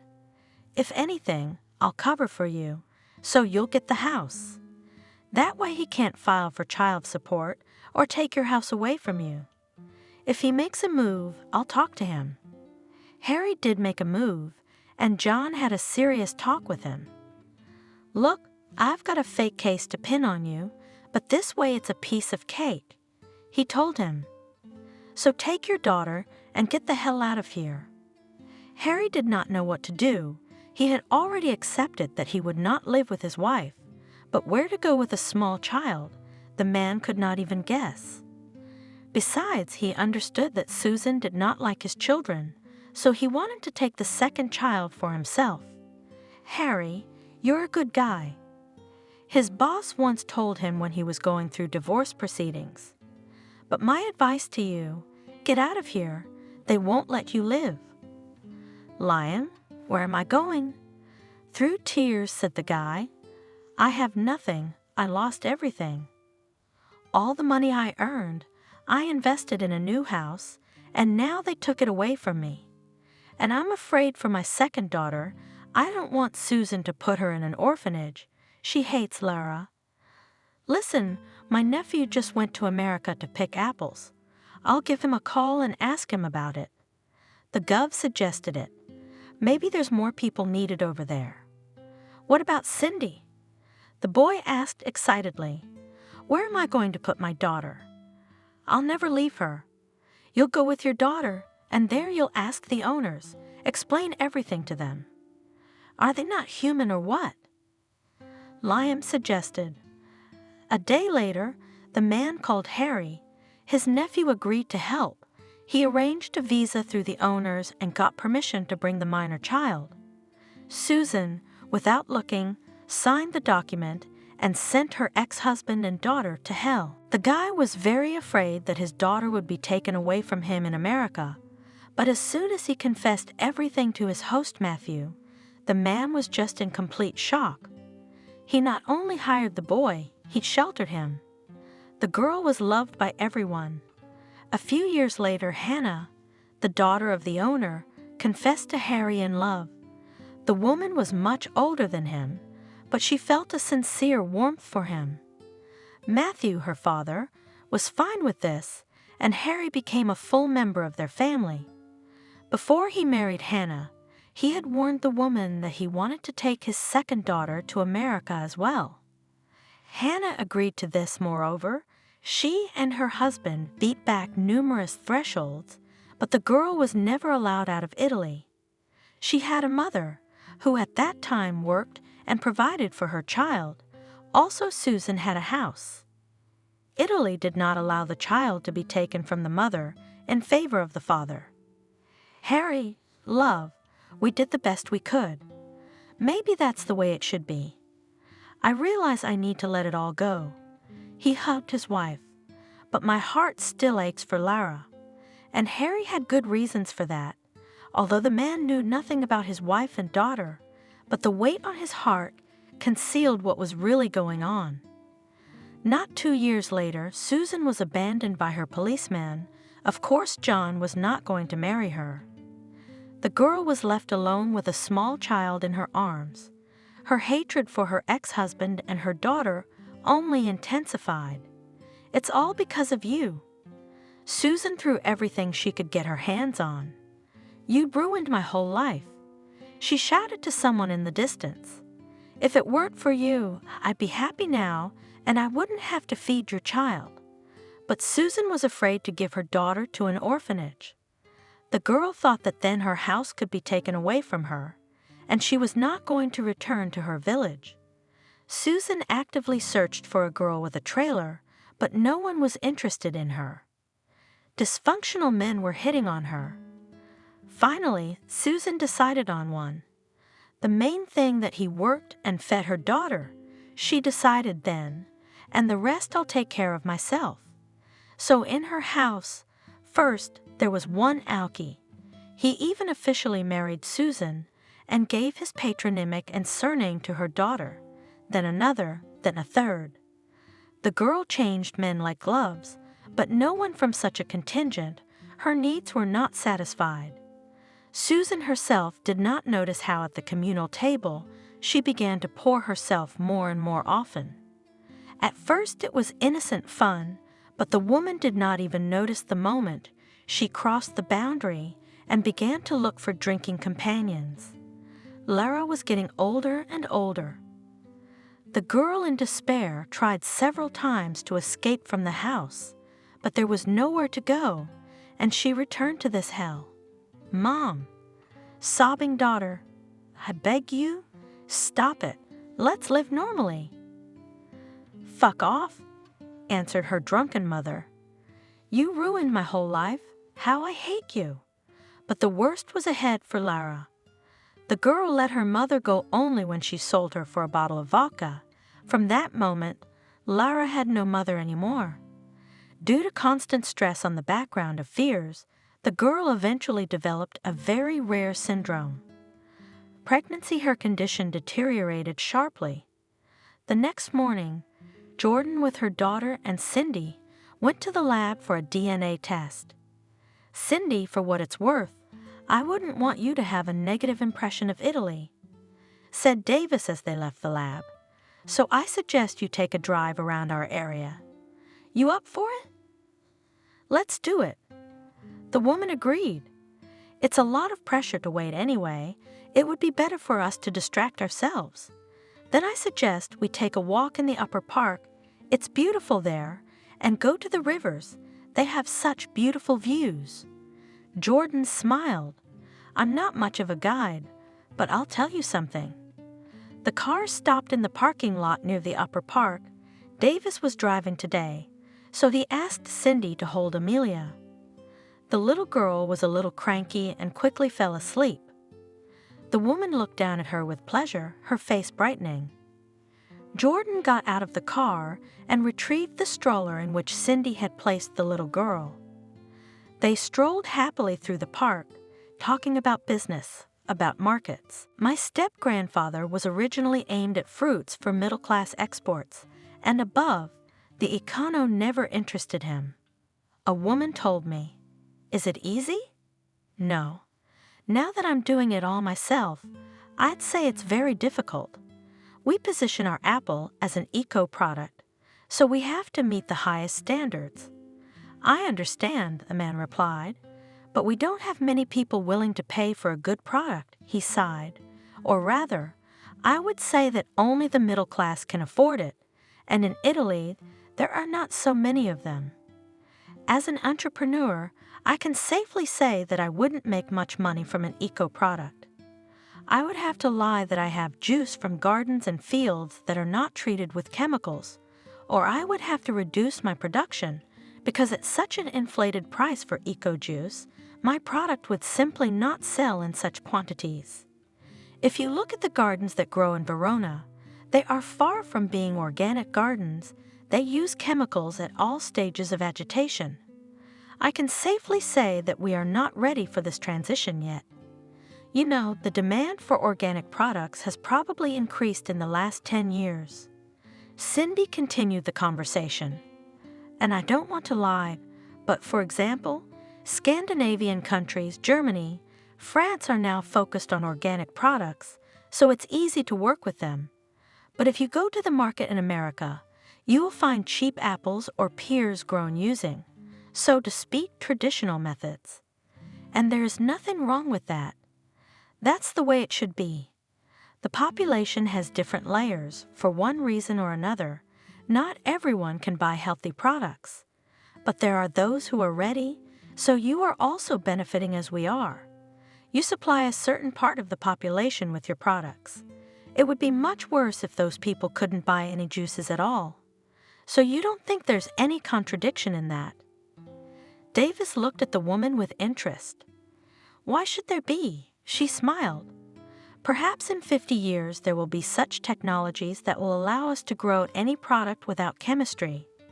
Then it will become natural, but right now we have to think about what opportunities are available to different segments of people. Jordan really liked the way Cindy looked at these things. There was a sense of reasonableness in her. She didn't categorize everything as good or bad. The woman tried to find a middle way, so to speak, in everything. This was the first time Davis had encountered such a thing, and the man liked the approach very much. Cindy rolled the stroller with pleasure. She glanced now and then at the sleeping girl. God, we're like a family. She smiled to herself. Who would have thought that all this would happen to me? I'm starting to feel different here now. Maybe that's the beauty of Italy. You go through a lot of stress at first, and it's only when you get hit over the head that you start to notice the really important things. After the park, Davis took his guest to the river. He showed the woman the most beautiful places. Amelia was already awake and sat in Cindy's arms, taking the most active part in their walk. But by 1 o'clock the girl was hungry. She was no longer satisfied with what her father had taken for her. "Well, Amelia, let's go home." "Stroke the child on the head, father. We need to feed you properly, and we're hungry too." "Right, Cindy?" The woman nodded her head and smiled. The tension inside her was easing. Cindy was feeling better, and the baby was taking up almost all of her attention. The woman didn't even want to let her out of her arms. "God, I must be out of my mind," she thought to herself. "But now I feel what it means to have a child." The woman smiled. For the remaining 3 days, Davis and her guest took in the other sights of the city of Verona and beyond. They talked all the time. There seemed to be no topic that the man and woman could not discuss. Cindy felt very at ease with this man. It was as if Davis and his young daughter had become an integral part of her life. Who would have thought it would happen like this? Jordan thought to himself, Cindy and Lara seemed to be the same person, but they were so different. But in spite of that, I like the woman very much. I can be friends with her. She doesn't like falseness, and that's very good. Finally, the day came when the lawyer called. He asked Cindy to pick up the DNA test tomorrow, but not to open it yet. "Let's do it together, and then I'll tell you all about it," Matthew suggested. It was evening. Davis and his guests were having dinner. The man glanced curiously at the woman every now and then. "You know, Jordan, I'm so nervous. My hands are shaking," she said to the man. "In any case, everything will be fine," he smiled. "We'll have a chance to learn about your past, and then you can decide what you want to do with it. Perhaps you will choose to forget it. I still can't believe this is happening to me." Cindy sighed. "It's just unbelievable."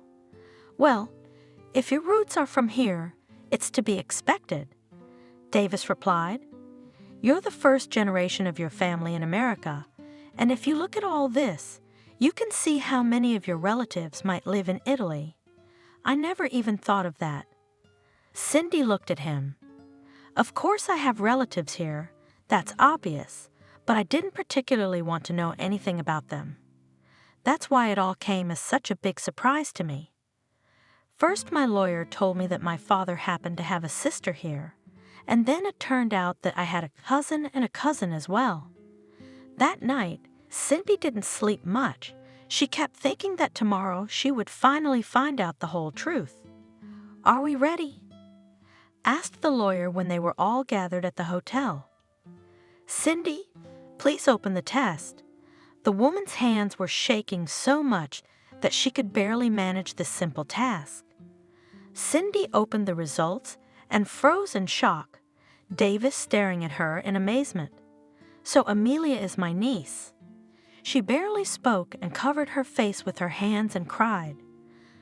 Jordan did not believe her words and took the test from Cindy. He immediately turned pale.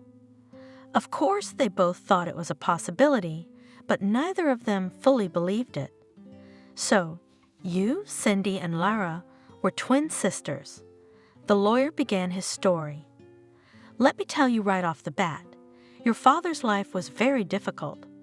His mother drank, his stepfather constantly beat the boy, but then when Harry married and he and Susan, that was your mother's name, had children, his wife began to walk away from him. She hated her daughters, you and Lara. Your mother took everything from your father, and she was afraid to give up her second daughter. Susan led a life of debauchery, so by the time she was 40, she was a drunk.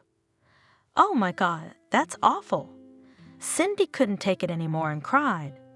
"How could you not love your children like that?"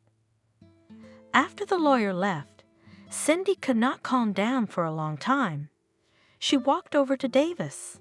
"Jordan, you'll forgive me, but I'd better leave," said the woman.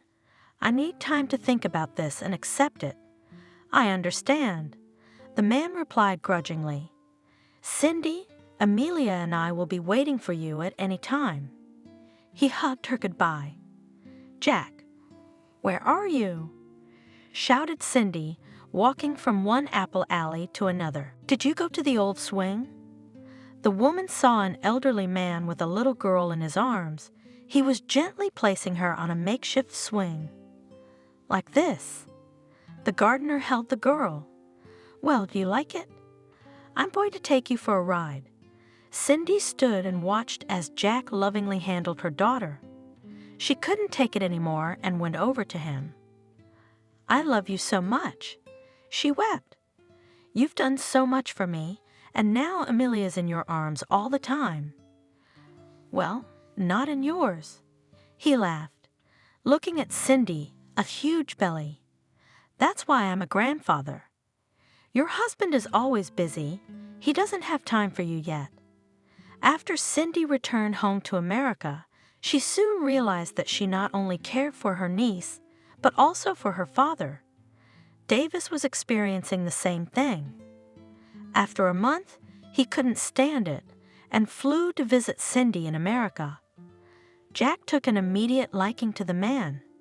After another 3 months, Jordan and Cindy married. The man immediately decided that he had already tried to make things happen in his niche in Italy, but new opportunities were opening up for him in America. He sold his factory in Verona and opened a high-end juice factory, not far from Cindy's gardens. So now they were the largest exporters, not only of apples, but also of all-natural eco-juice.